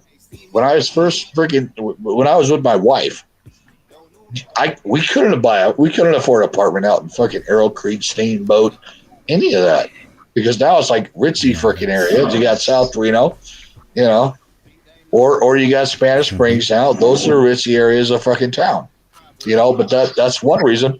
The same home that I have here, it would have cost me $20,000 more, to be in Sparks, but yet it's better to live out where I live. But now it's getting so big because of traffic. But, it's just like a straight shot. Instead of going through all the little, Pyramid Highway and then trying to get on the freaking McCarran or even getting to the highway itself from Spanish Springs. That used to be all nothing but fields, right? Yeah. Nothing but fields, man. I remember 15 years ago, one of my best things of living in Reno, and we read a thing about Reno 2 weeks ago on the show, and it was like, it's one of those cities you used to be able to get to. I mean, whether you took the highway or was it 395 or the city streets, I mean, you could get from DeMont to Sun Valley 20 minutes tops, 15, even in rush hour. I mean, I remember working at the Walmart warehouse way the fuck out there, but you could get to at least the end of Sparks, the end of Keystone, 15 minutes, it was like fucking a breeze. I just remember the simplicity of that town. Yeah. If you did not want to take the freeway, you do not have to, and you could end up in the same damn location, or you could take the freeway. It was fucking beautiful. Right, because we have the McCarran Loop. But now it's like, dude, like I say, man, I mean, if you're coming from South Reno and you got to go north, and if you hit that between 3 to 6 o'clock, fuck. It's nuts, dude. And even back then, I remember coming from Ray's. I remember, I worked at like Baker and Taylor out there, and even then, right, the rush hour in 2010, we're bitching. So I couldn't even imagine a rush hour in 2023 in Reno. Yeah. Oh God, dude, I'm still waiting if they're ever going to finish 395. It's been, I had to say 30 freaking years they have been working on this, man. And now instead of getting off on, you go to take Second Street, right? You get off on Second Street in Glendale. No, now you got to go further down, and then you have to make a loop all the way around to Glendale to Second Street. It's like, whose fucking great idea was this, man? You know, and the sad thing is, it's not like they got 2 exit lanes; they've got 1. But now they've extended that instead of like, hey, right on, dude, Glendale, boom, you get off the fucking freeway, you make a right, there you are, Second Street. Now you got to go further down, and then it loops all the way back around. I don't know, man. I don't even know how to. Maybe I need to be more proactive, or everybody does, and say, "What are you guys thinking?" Run for politics. Run for politics, man. Yeah, that's what you're for, Ray. I mean, you're in the real estate business, Nah. man. You know, come on, man. You got a little better brain than I do. Not much, Yeah. I tell you what. Not a whole lot. Not, you know. I know, but maybe someone like I should, because I live here. I was born and raised here, Dude. you know, and just like, D said, man, he's like, you can get anywhere. I still can. If there's an accident, you're fucked. Yeah. You're fucked. But anywhere from where I live is basically 20 minutes. It can be from here all the way to freaking, Damani. It's 20 minutes. Yeah. Why? Because it's all straight shot. What? But if there's an accident, because you only got the 2 lanes until you get to the 580, you're screwed. Yeah. You're screwed. One thing I've always feel is you have always been passionate about, even along with Ray, early on, right? We would sit up at night, and your passion about politics, before, even now, I don't really know much. I don't get involved like too passionately about them, but I sit and listen. That's what I do. I listen to people, and you're a diehard Republican, in and out. I mean, that's what you do, and just we've had so much talks from race, religion, country, creed, fucking brotherhood. Like, you're a fucking American, though. I will say that, man. And you have a thing about you, like a lot of Americans, or even whatever middle-aged men, if you will, in this country. But you being a lifelong resident, like, I'm jealous that I'm not a resident of one place over more than 15, 20 years of my life, but I think that's one of your missing callings, bro. Honestly, even the way you speak about stuff, you're fucking drunk. You're fucking sitting here on a fucking a day and a half binger, and you're putting together complete fucking sentences and actually getting your point across and being very fucking coherent about it. So, well, you know what? I have to say, dude, that is one thing I'm kind of proud of, is that I can drink and drink and drink, but yet, you know what? I still can hold coherent thoughts, and that only comes from above, dude. It just comes from above, man. I don't know, man. That's one thing I am. I was even thinking, believe it or not, dude, I was thinking about that tonight when I was at the Hangar Bar. I was like, man, these motherfuckers, man, they're trying to give me fucking weak ass drinks, just like, because I've been there for fucking just like 1 a.m. and I'm closing that fucking place out. This fucking sun's up.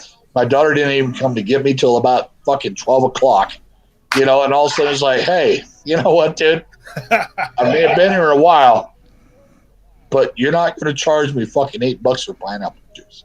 You're not going to fucking do it. That's wrong, period. Let me explain it to you again, all right? It's pretty fucking simple.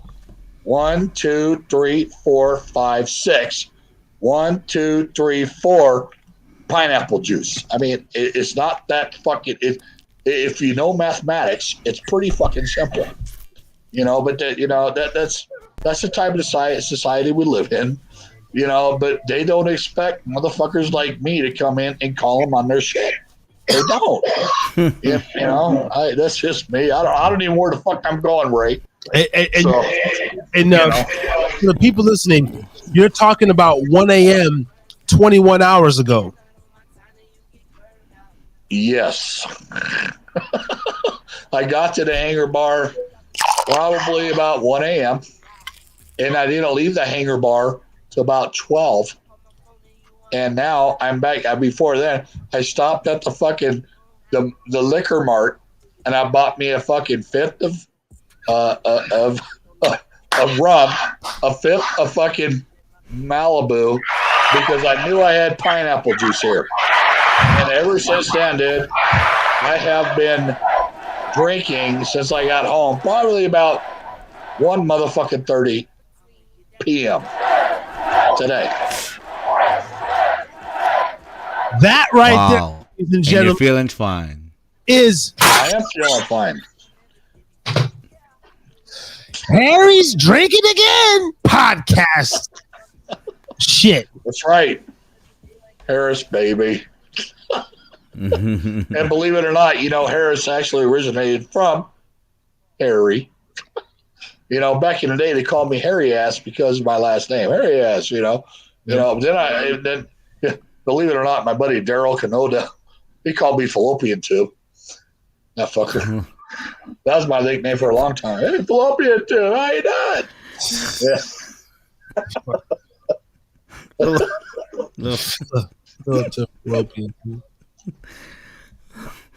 Yeah.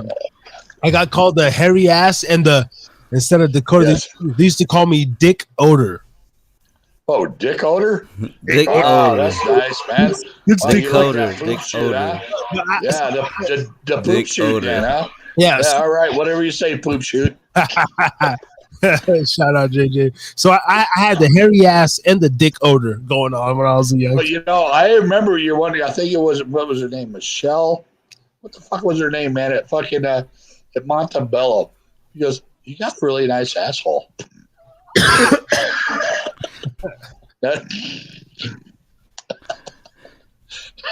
Now he shaves his ass. Now he shaves his ass because he doesn't want to be really called Harry Too Scary for a reason. Now it's like Harry Too Bald,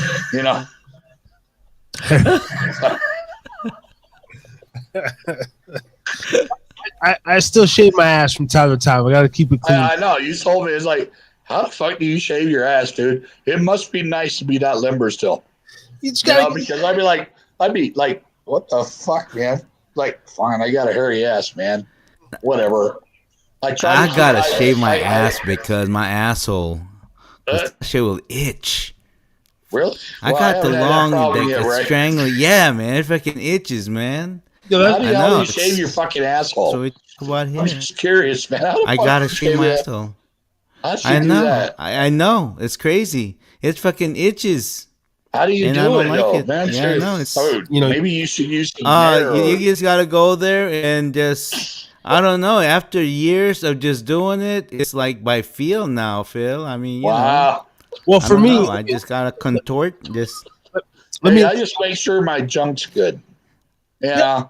Nice shaved ball. you Keep a little know, I bush shave up front everything, because that tickles the bald, clit. everything. Yeah, hey, Wow, we are going fucking sideways real quick, ain't we? that's what we do here. We've talked about a lot worse. We've talked about a lot worse. But hold on, let me get how I shave my asshole. You asked me a question. Let me tell you about, because guys be going, "Oh, you shave your asshole, bro." Fucking, because a motherfucker want to be clean, and sometimes I like to get my ass ate out by a woman. Yes, I do. All right, nothing goes in there, but I love a little tongue on the tank. I love a little tongue on the tank. And hey, baby, the nastier the better. Suck my ass. Suck it. Yeah, and fucking stroke that cock, you dirty bitch. I love that. Now, it's not all the time. It's not every time. It's not something I'm like, "Oh, you gonna eat my ass tonight?" Like it's nothing. It's not that severe. But growing up, I've always noticed that. It all depends on the mood. Well, you know what I'm saying, like, but it's not. People try to make weird of a guy like in any form of ass play. It gets frowned upon. So we gotta let motherfuckers know. Now, I've always received most love and attention to my cock and balls when they are shaved. I've had the hairy gym balls, and you get, some bitches will, still go down on you and everything. But I've just always gotten the most ball worship and the ball suckage, and because they don't have to stop and take the hair out their mouth. Like, yeah, they don't have to do Yeah, they're that not shit. trying to That's floss the their convenient teeth. part. Yeah, they're Yeah. not trying to floss their teeth. That's the part. You're like, oh man, what? Yeah, but if you don't have the hair down, you just go, oh, all right. Yeah.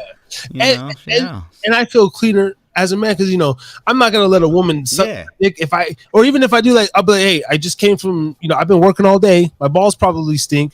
Oh, so okay, I warned you, so you can't go back on me and say, oh, he has some stinky balls, bitch. I told you I had some stinky balls. I worked a 12-hour shift and I came over. What the fuck?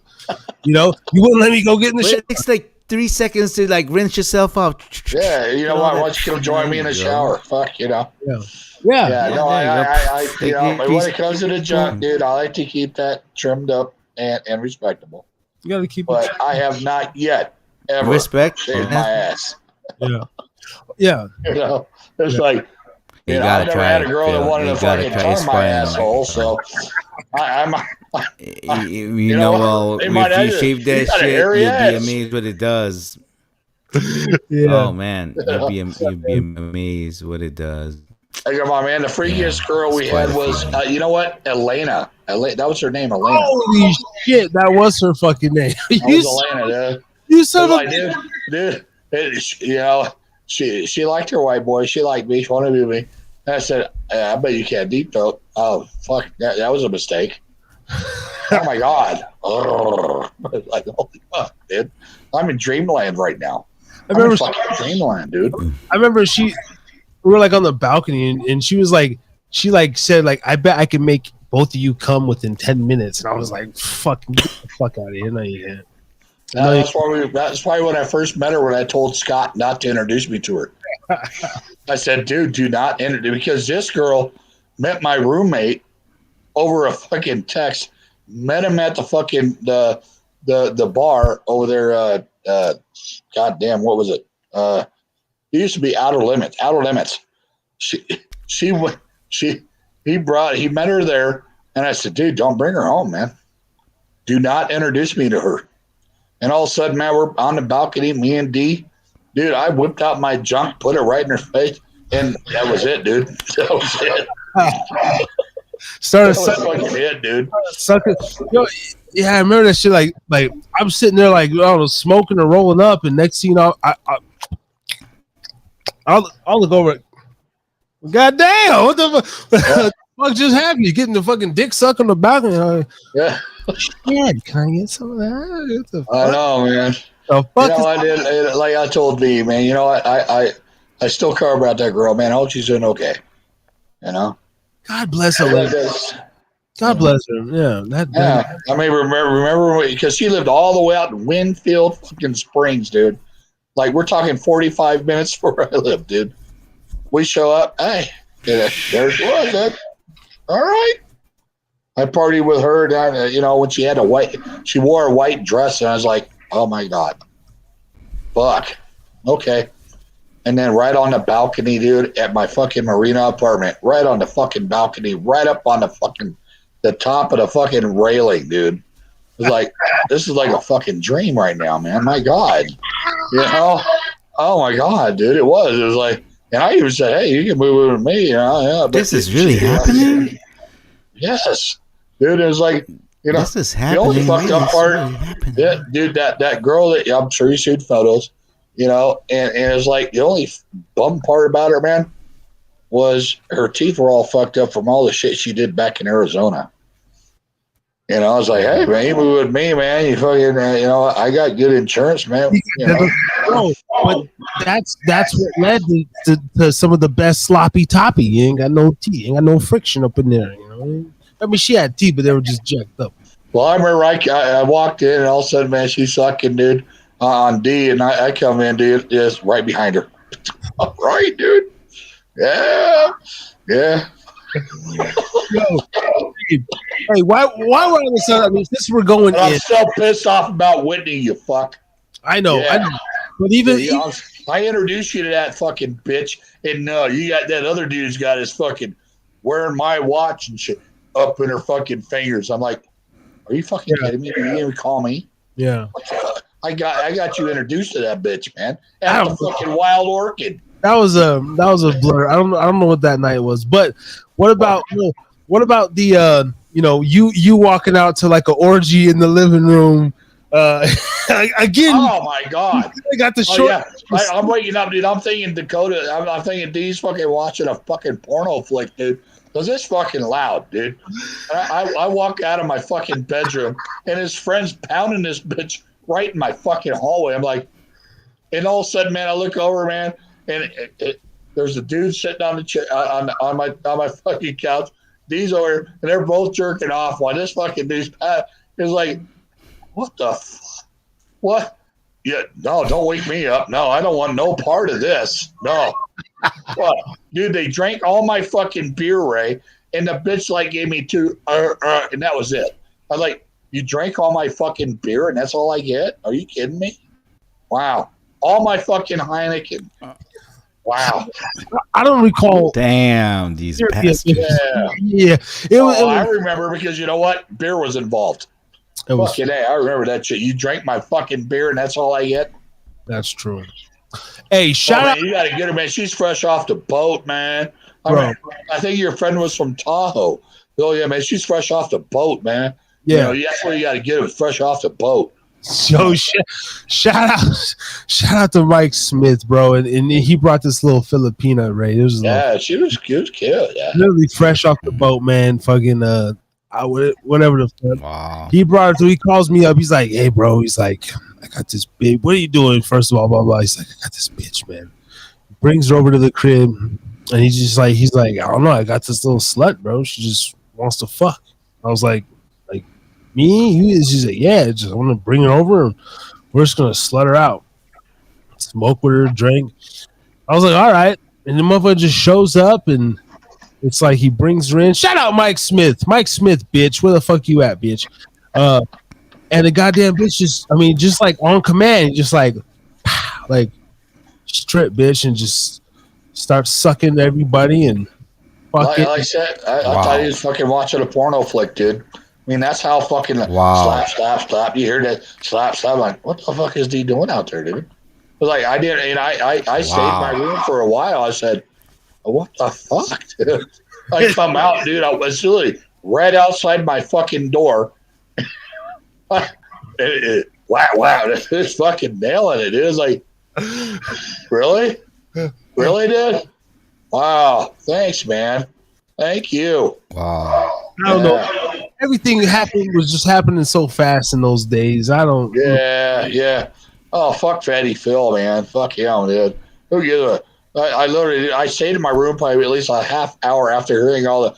I mean, literally slap. I mean, he was a fucking slut. Fatty Phil joined. Where the fuck did he go? Brother Ray G joined. God damn, fucking Melon. Oh man. Yeah, no, she was. Hey man, that was one of my better experiences. That was like literally a certified whore. Fatty Phil, he walked out a little later in the thing, but at one point, she's fucking just riding. She's over there just right there on the that was before my time. right there on the living room floor. And of course, I did kind of have a weird fucking. I had like that old school fucking beard, and I had nothing here, so like, came down like here. Yeah, so that kind of probably threw her off a little bit. Who the fuck is this pedophile? Fuck, man. Yeah, man. Just like, but you know what, dude? I will never forget, man. I remember going, but fucking, it smells like fucking skunk in here. What the fuck? This motherfucker. he had it just in a fucking, like a plastic fucking bag, dude. In my front room, I'm like, are you fucking kidding me, dude? I got kids, man. At least put it up in the closet, bro. I said, man, it really smells like skunk out here, man. What the fuck? Dude, literally, like in a fucking a grocery plastic bag, a little denser one, a nice plastic bag. Oh my God. It was like, and I remember that's when you sent that one dude over. So yeah. Like, I don't know you, man. Who the fuck are you talking? What? You sent that dude over, man. Yeah. Yeah. But yeah, dude, my whole house, man, is like, dude, you, you can't leave that in my front room, man. I know. I did and that's why I gave you a prop Wild times. because looking back, yeah, like I totally see what you're fucking saying now. Like it's just back. I was a little wet behind the ears. I'm just like and disrespectful at the same time, like so yeah, I wouldn't do stuff like that now, and I could see also where you were coming from back then. Like, what the fuck, dude? You got fucking my kids, bro. You got a goddamn felonies sitting in my fucking before it was legal, and it was It's wild. like, dude, at least fucking put it in the closet, man. It was like covered by a jacket or some shit. It was, dude. It was, man. I was like, wow. All right, cool. Dude, you gotta put that at least in the top of the fucking closet, man. Something, man. Yeah. That was nutty, man. That was nutty. Enjoyable was like, fuck. Because I got the fringe benefits of it, so, no complaint here. Yeah. Wonderful. It is what it is. It is. But yeah, when you got kids and also it's like, my kids come out here in the front room, dude. Yeah. It's like maybe should have rethought that one a little bit. Yeah. Man. But Fatty Phil, man, we're getting ready to do the wrap up, bro. My All brother, right. thank you so much for coming on. This is about time. What, it's been almost a year, probably. We've only been doing this a year, man. But hey, 40 what? No. Episode 46 what? No. Yeah, man. Nah, this has been 46. really dope. I'm gonna do, I do clips and everything, so I'll be sending you different random shit throughout the years. This is another highlight in our friendship, family ship, and we'll look back 10 years. Hey, remember when you did the fucking podcast and the fucking so, I'll be like 70 gone. Huh? What pod? What are you talking about? Yeah, man. Here, let me show you. Wow, I looked like that at one time. Fuck me. Cool. Wow. So, and before you go, I was also you were talking about your beard in the beginning. So you're growing it out, and then what hours do you play Santa Claus at Meadowwood Mall again? You know what, man? I try to play Santa Claus, but then right around probably like 1 and 7 p.m. Yeah. Because you know what? But then I had to put on the round glasses, put on a little wig. I have a really cool fucking Santa outfit. So, man, I like crushed velvet, a dark red, not that bright red crap, So, yeah. And I like to scare little children. They start bawling, like, really, man, am I really that scary, dude? Bad Santa. Maybe I'm Harry too scary. I don't know. Bad Santa. That's dope, man. Yes. Phil. Well, I love you. Well, bro. you know what, dude? Believe it or not, dude, he touched on something, dude. I actually did used to dress up as Santa Claus for the Scolari's Christmas party, man. I did. Yep, my wife actually made the freaking costume. And then she also made elf costumes for my elves. So, yeah. I used to You had elves. Yeah. Old school Scolaries. I do. Man. No longer around. Yeah. They gone. Really? No more Scolaries. Yeah, it's not the same. No. They had great Christmas parties though. Tell me Hobie's is still there. Absolutely. Okay, it's not name change. No, and they actually have a parking garage. All right. Shout out to Hobie. All right. Anything? Any last parting words? We like to end on some positivity, man. Just give something out to the universe, man. All I gotta say is, man, God is good. God bless, and that's it's a blessing to be here and to be able to actually speak. Just besides a phone, but actually see face to face. Yeah, I'm man. thankful. I'm thankful. We call Appreciate you, thank you Phil. for everything. Appreciate you. we called it. Dude, Thank you, Phil.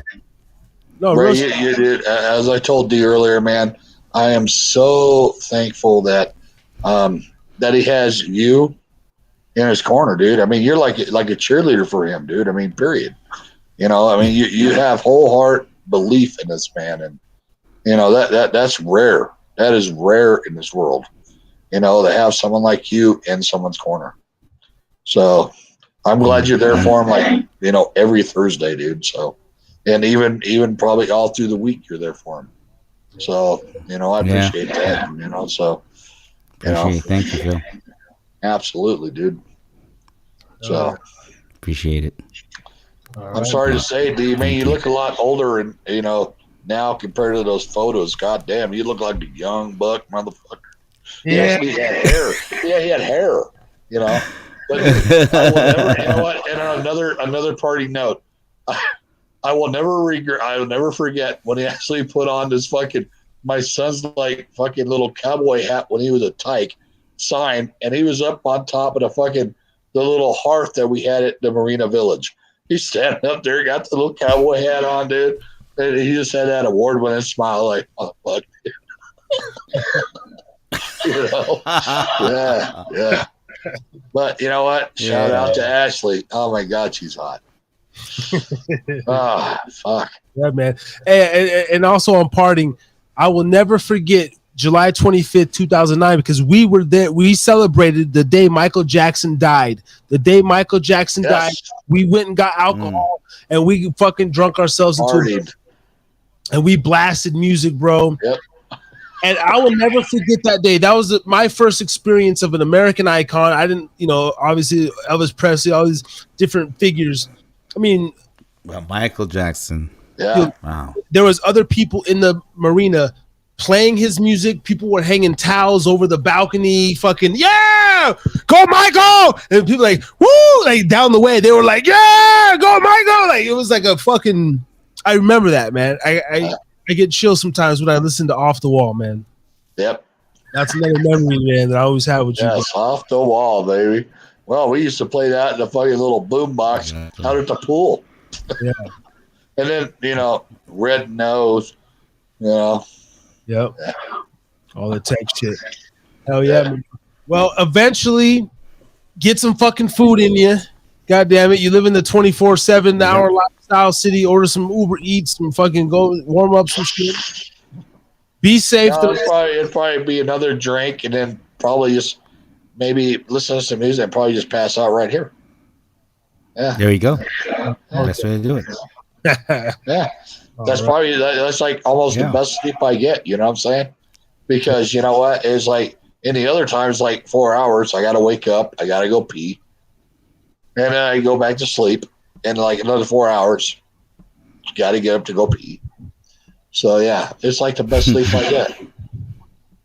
There you go. There you go. All right. Welcome to getting older, man. That's all I have to say. Getting older, it sucks. But, you get out of bed, you fucking pull a muscle. It's like, what the fuck, dude? What is it now? Yeah, I hear you. Yeah, it's late, dude. I think Harris doesn't have to hear that right now. He has to enjoy where he is. I know. But hey, dude, enjoy it. You got something to look forward to, D. Yeah, baby. I'm ready for it, man. It just means, hey, it's. No, you're not. You can say you're ready for it, but you ain't ready for it. Well, I mean, I'm not ultimately, but I'm just trying to come from the, it's a blessing to get older, man. It really, I'm starting. It is. I did through all the shit that I used to do, dude, through intravenous fucking, right there on the tongue. Like I fucking lived on that stuff for a long time. Yeah. And to actually make it to 52 and still have a coherent brain, I'm pretty freaking thankful. So blessed, yeah. I am blessed, dude. We all are. Yeah, actually. We all are. Yeah, we woke up today. Yeah. Yes. Well, we're gonna get you out of here. We're gonna do the wrap up. All right. episode 046. Just chug a bottle of water before you go to bed, man. Just get some water in you. Always get some water before you go to sleep, man. Just to I get. did. It's called melted ice. All right, you motherfucker. Shit. All right, man. Well, I love you, bro. Thanks for tapping. Love you in. too, man. Get you back on one of these days, man. In another 6 to 8 months. I love you, brother. Love you too, man. All right, man. Later, Ray. Fatty, Later, Phil. Later, Take care of guys. yourself. Later. the legendary Fatty Phil. Yeah, in the building, man. Yeah. Wow.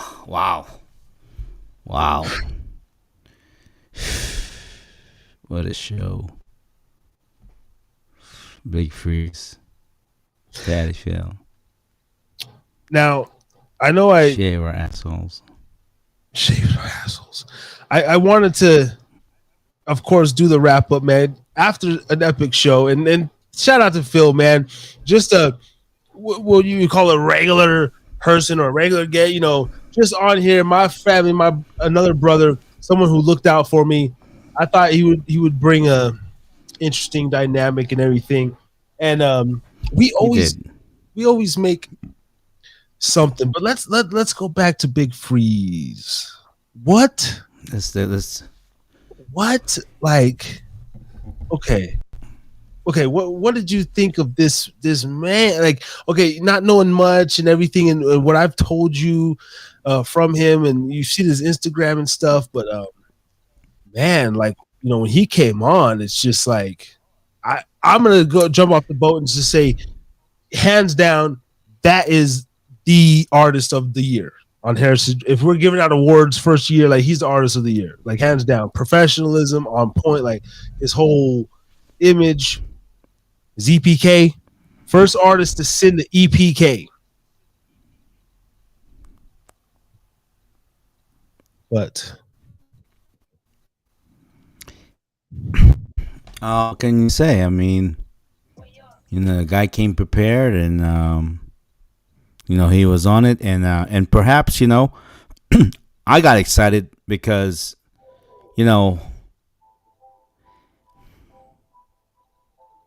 I mean, I would talk about Jam, this tour, this music, this producing, and all that stuff, and and we talk about it, but do we really know the true path? Whatnot, we don't. But the fact of that, more people are getting it, and then each and every one kind of gets their little their pieces together, their thoughts into the whole. We're gonna do this. They get involved with it. Oh, we're promoting the way, the most way. And with that being said, we're gonna have the best show. We're gonna have the best show ever. yeah, We're gonna have the best shows that will ever. yeah, absolutely. As soon as we get you a little bit better internet, man. Internet's not working tonight. Goddamn, it, choppy as a motherfucker. But I don't know, man. I called Spectrum. We called Spectrum today and everything. I don't know, man. Shit. I mean, am I really? Because it's not choppy on my part. yeah, over here, like, it's like, especially I'm thinking, like, when we do audio, like trying to put it on Spotify, like those, because we do a live stream. It's almost like, I mean, it's fucked up. Because even if I audio record it, because the main recording is Melon, it's always gonna have the chop. Oh no. So, yeah. I mean, I don't know.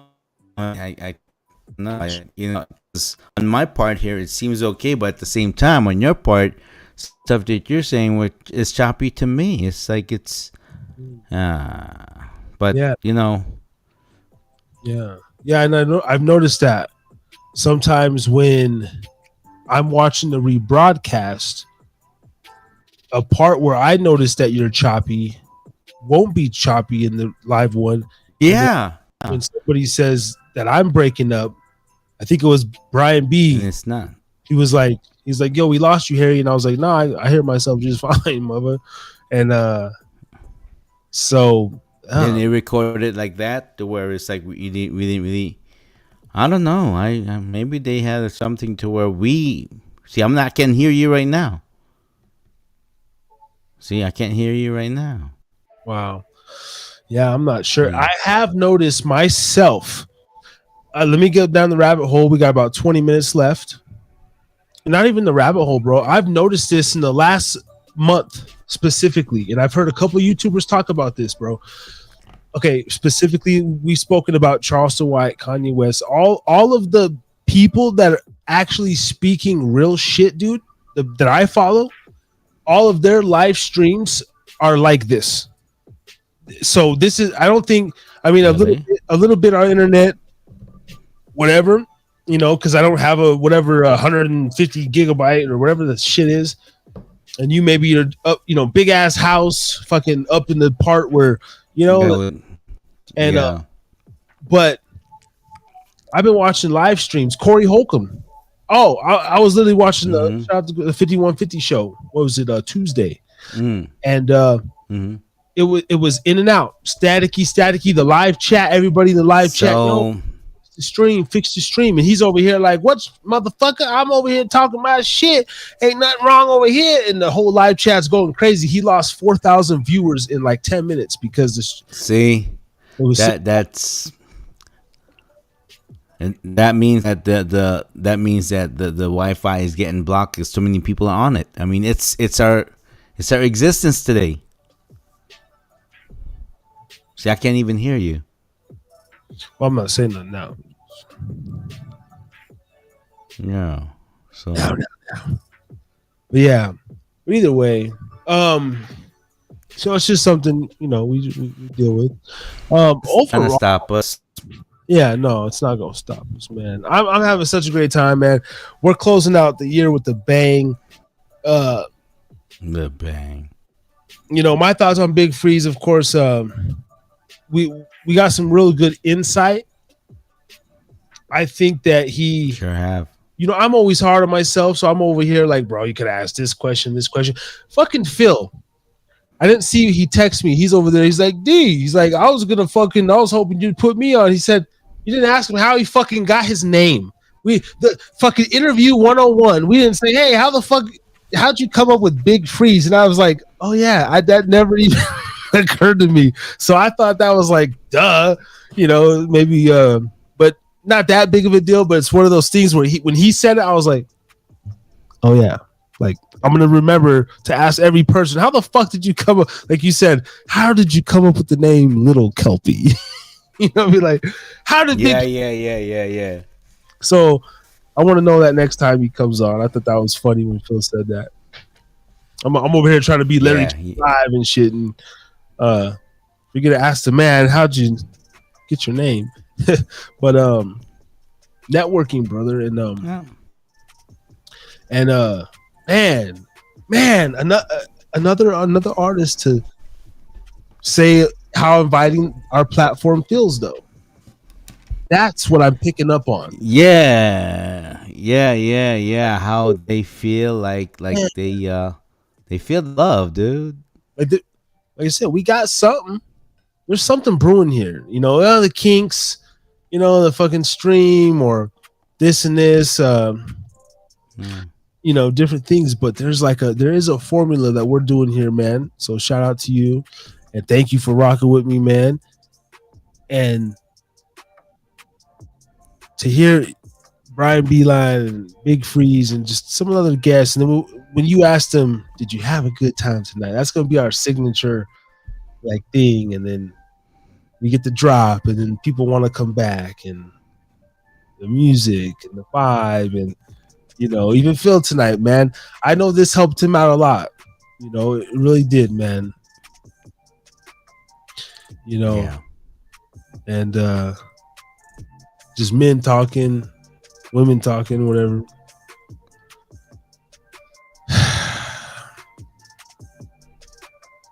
Well, I know Phil brought up like no women, and the reason why is because we had women here, and like I'm just realizing that podcasting. Maybe I don't watch them, but I don't see a lot of women doing it. I don't know. Yeah, Maybe. actually, shout out to Steve. He sent us a female guest today. Actually, I was like, Oh oh, yeah. we got what was her name? Laura Willoughby. Laura Laura Willoughby. Laura What's her Willoughby. claim? What's her claim to fame, or claim to? Willoughby Pictures. Let's see. Laura Willoughby. How do you spell Willow? Laura Willoughby. Let's see. Founder. I don't know if that's her. The first founder of the world's largest mindful drinking club soda. No, maybe that. I don't know. Author at Club Soda. Uh, Meet the Club Soda team. Laura Willoughby, founder of the world's largest mindful drinking club soda. Inspirational women. Laura Willoughby. Drinking club. But it's like no, Club it's like soda. literally like Club Soda. She has her own inspirational women. Laura Willoughby, MBE founder Club Soda.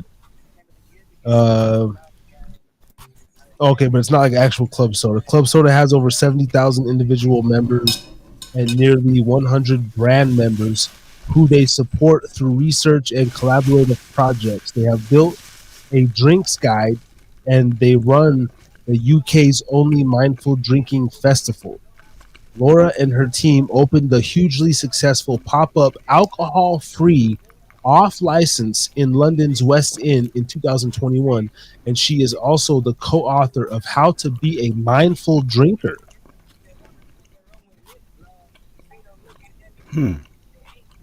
So, yeah, That's interesting. yeah, interesting. Says in my 20s and 30s, she spent most dedicated to politics. This and this. She did a number of jobs. Educated.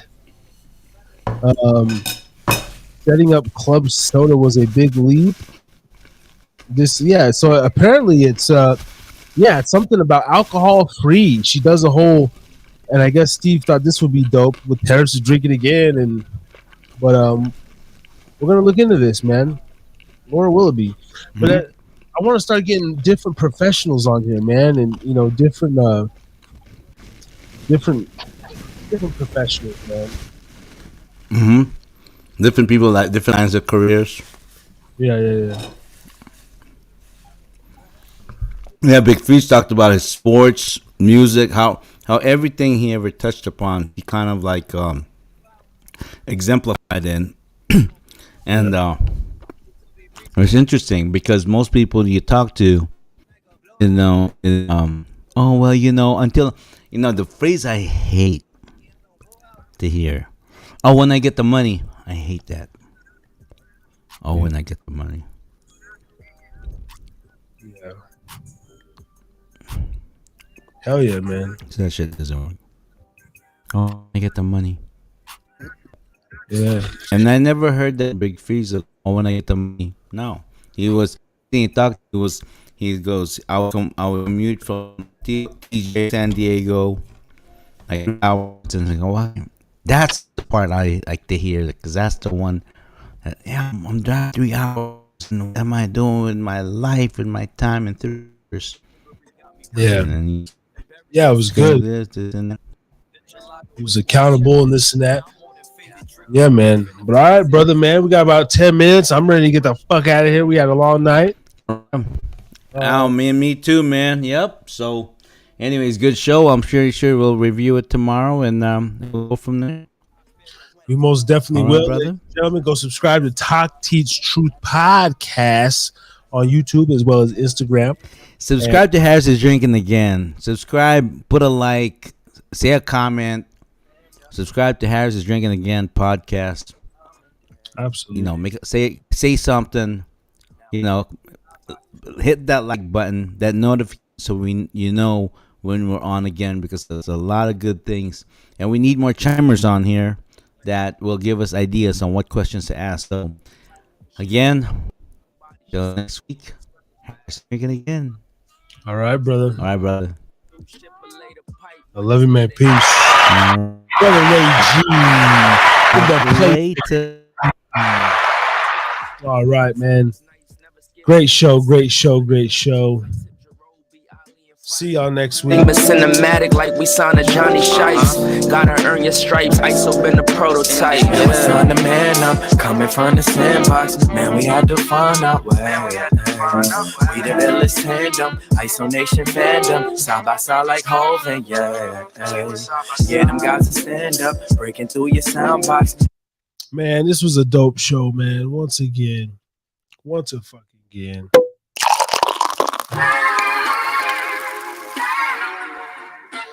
Shout out to Big Freeze. Go type in Big Freeze on Spotify, Big Freeze on Instagram, Big Freeze on YouTube, Big Freeze on Facebook. Go support this man. And we over here making waves. Salute, salute, salute.